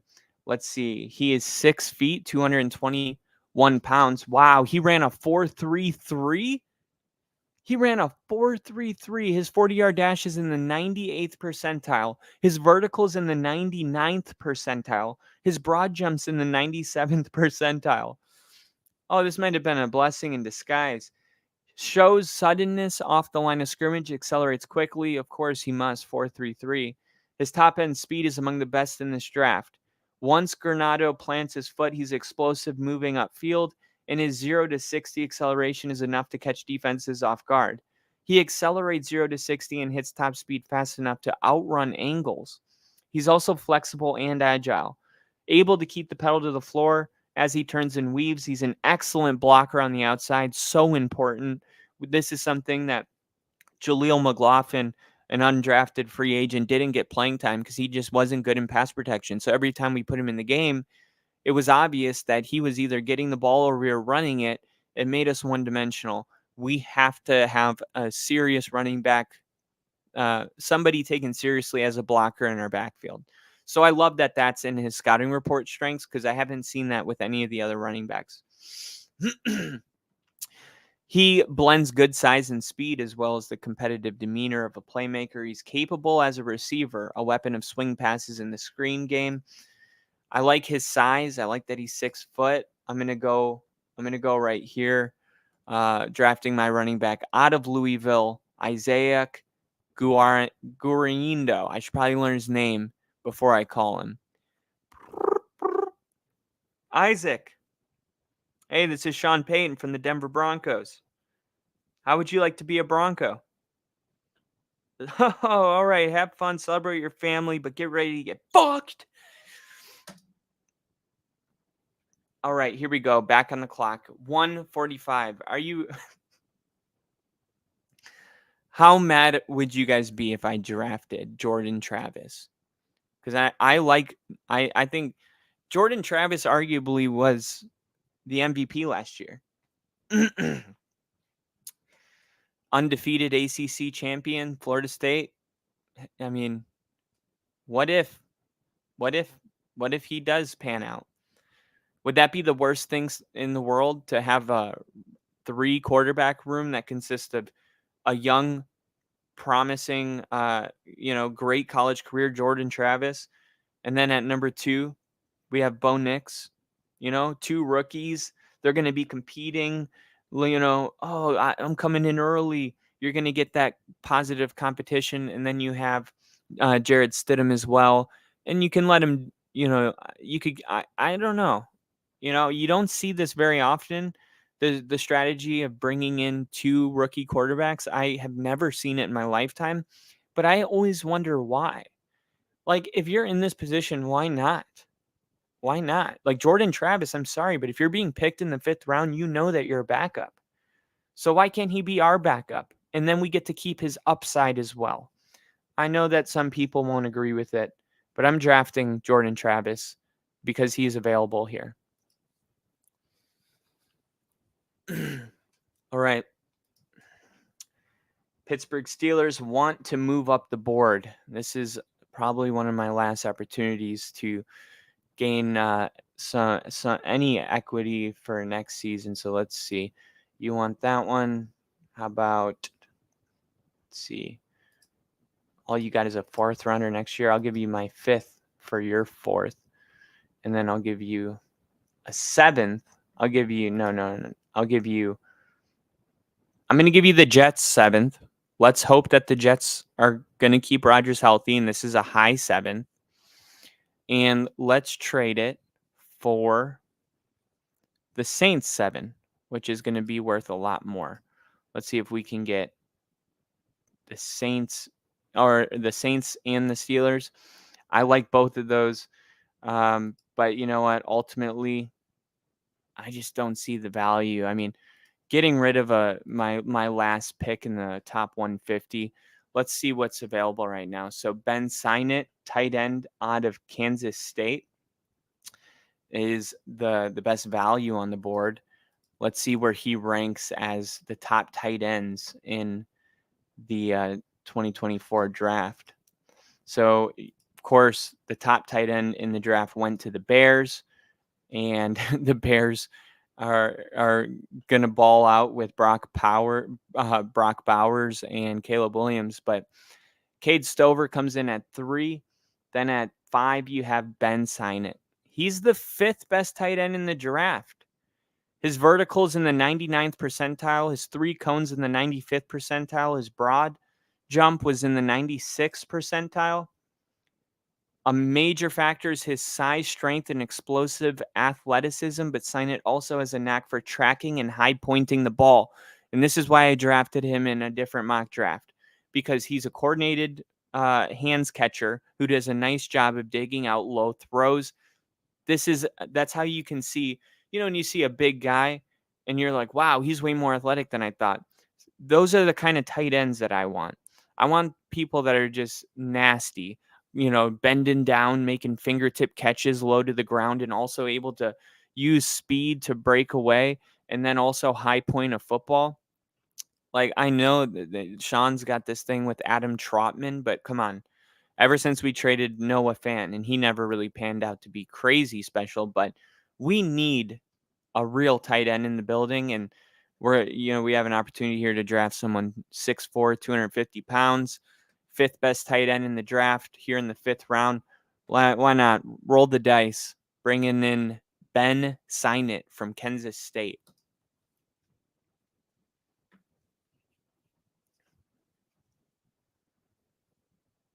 Boom.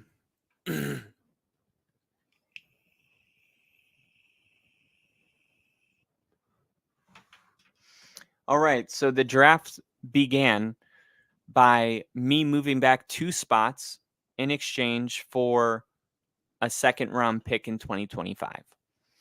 Then, when I got back on the clock at 14, I traded 14 to the Panthers for the 2nd round pick, 33. And then I got a 1st round pick next year and a 4th round pick, which this 1st round pick I would use to get TJ Watt. Then when I was back on the clock at 33, I moved back 2 spots. I gave them Cortland Sutton, a 2nd, a 3rd, a 6th, a 3rd, and a 4th. In exchange, I got 33, 66, 71, 90, and 104. So this is really where I got, look, 66, I got my core or wide receiver. 35, I got my quarterback. 71, I got one of the best linebackers in the game. Okay, so really happy with this. Then at 35, here it is, Bo Nix, A+ grade on that. Polk, I get an A, a B. I get a C+ on the safety. I don't really care. I don't like it because it's a C+, but I think he's going to pan out. You know who else was a C+ that went to Texas Tech when he was drafted? Patrick Mahomes. All right, here's the trade of the draft. This stole the night. The Broncos received TJ Watt, a 3rd-round pick at number 98. And that is what I got my safety with. So I got TJ Watt, D'Darian Tyler Demerson in a 5th-round pick. He got Garrett Bowles, a 1st and a 2nd, and 3rd-round 90th overall pick. I get a B- for replacing Garrett Bowles with Matt Concalves. Then I trade with the Jets. They receive my 104. I move back to 111. This is the infamous trade where I lost my running back from Wisconsin. But I exchanged my 5th pick for a 4th. I replaced my 6th for a 5th, and I took a 7th for the road. Then at 121, Tommy Eichenberg, B+. I get a running back to join the room in Isaac Gurindo, B-. Jordan Travis, I love this pick right here. Just way here at the end, just throw him in the room, and now you got your 3 quarterbacks. And for those that are saying that you only need 2, that's not the case. And you guys all know that. You need 3. You can get away with 2, but I think we've learned recently just, the 49ers, the Dolphins, how important depth is at the quarterback position. And then with the last pick in the draft, Ben Signett, an overall draft grade of an A. And yeah, I think that this is the kind of draft that could set us up really well in the future. And that's exactly why we're not going to do it, because that's just the way it is. Okay, let me hit some of these comments. Kyle ignores Bill's advice, blames Bill anyway. I'm like fucking Yoda. There's no try, only do. Do or do not. There is no try. Yes, you have Kirk and RG3, right? Honestly, I would love to have that problem. Please bring me that problem. Oh my God, what's going to happen? Am I going to have to trade RG3 for a bunch of 1st-round picks? Or even even if Jordan Travis and Bo Nix both work out, and I traded Jordan Travis for a 2nd and a 3rd, I still turned my 2nd of last pick into the draft into a 2nd or 3rd. And if he doesn't pan out and he's mediocre, then there's really no competition threat. And he's just a serviceable backup. The only way this flops is if he just sucks. And if he does, he didn't cost a high pick, so I don't care. So, I don't know. That's at least my philosophy on it. Just giving you my reasoning. Thanks for the fix. I tried. Or Paxton Lynch and the dude who went and stole a vacuum. Oh, Chad. Not Chad Henne. Chad Kelly. Chad Kelly. Yeah, maybe. Maybe Bo Nix doesn't work out. But what's my other option? There isn't one. You're at 35 and you got to go with Bo Nix. But I'm not that confident in Bo Nix, or Jordan Travis. But this is the way the board fell. I do think, though, TJ Watt on that defense is going to be nasty. Imagine that. TJ Watt joining forces with Patrick Surtain, with Junior Colson, second best linebacker in the draft. I mean, there's a lot to like. But of course, everybody looks good on paper. And not until real football kicks off do we separate the men from the boys. Full circle. Also, Brock Purdy and Trey Lance were the same class. They were. And yeah. And look how wrong they were about that one. I mean, they were way off on that. So right now, we are it's March 26th, and the draft April 23rd, I believe, or April 25th. So 25, 27, 29. So we're about 29 days away. We are less than a month away from the NFL draft in Detroit. So, yeah, things are going to probably be heating up here. I'm not really expecting any trades. Like, I'm not shocked if they happen, but I think that it's more likely that they're going to happen during the draft or maybe like a week before. I'm not sure.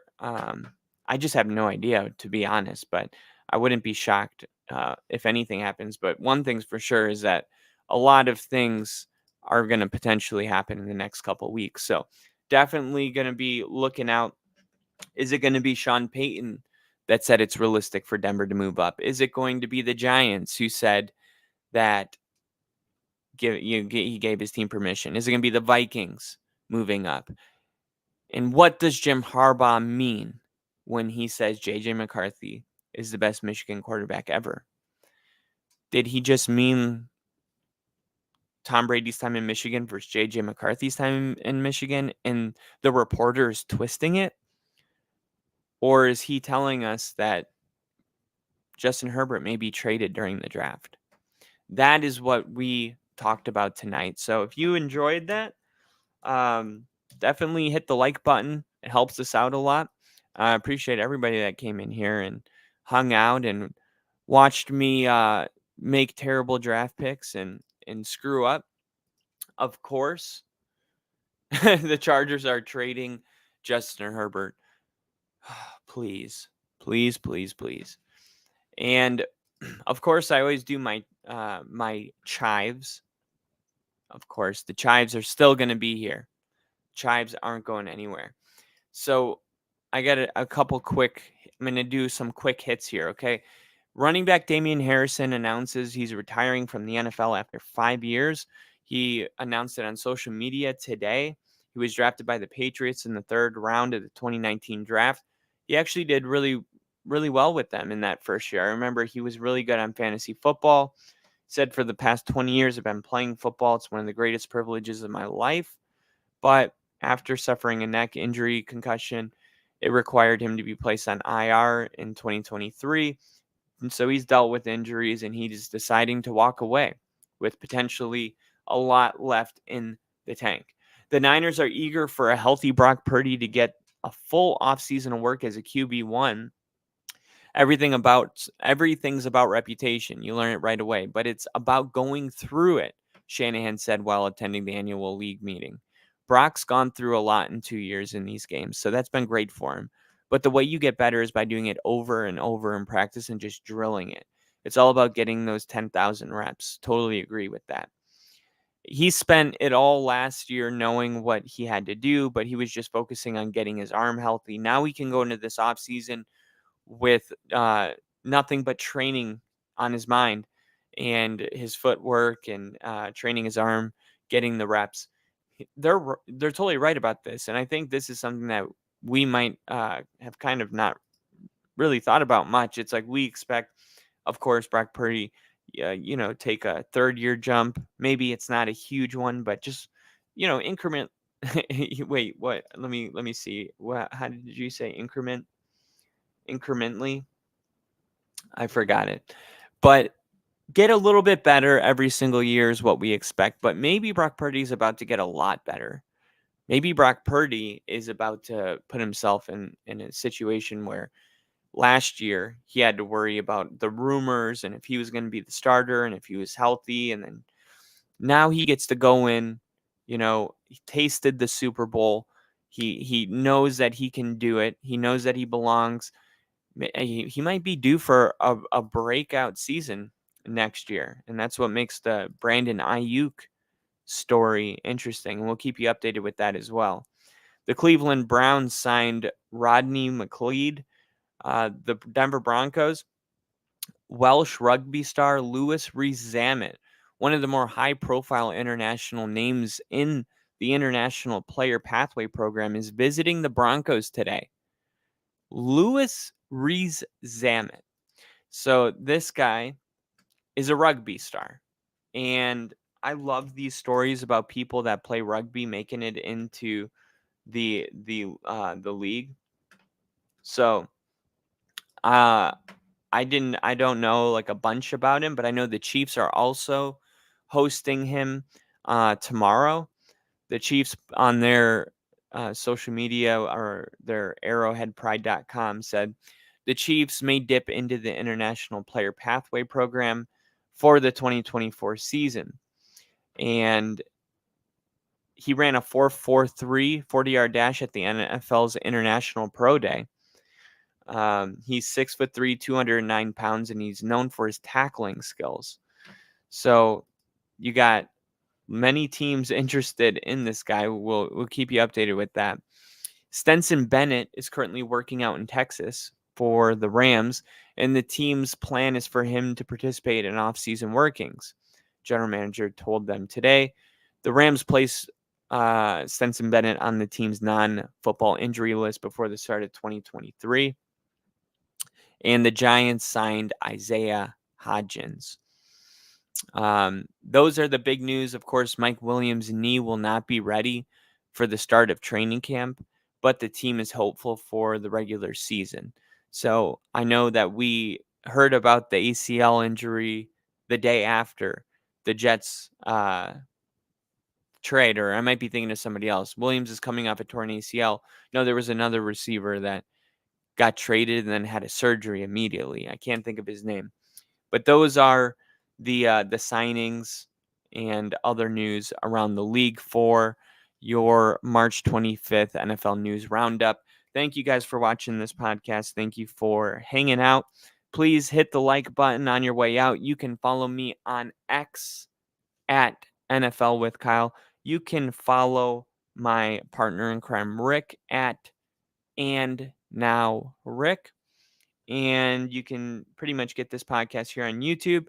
And I think there's been some people saying, oh, why don't you post it on other platforms? We're going to talk about doing that because some people just don't use YouTube. So they don't see the videos until after they're uploaded. So guys, that is why notifications are so important. So like I was on YouTube for years before I knew how any of this stuff worked. But if you do hit that notification page every time we schedule a podcast or go live, you will be notified so you don't have to feel like you missed out on all the fun. So go ahead and hit that button as well. And as always, you can follow me on Kyle Kitzman, KyleKitzman, on my YouTube page where I go live almost every single day. So definitely check that out over there. And until then, you guys have a great night, and I will see you at I'll see you again, or I'll see you at another time. See you.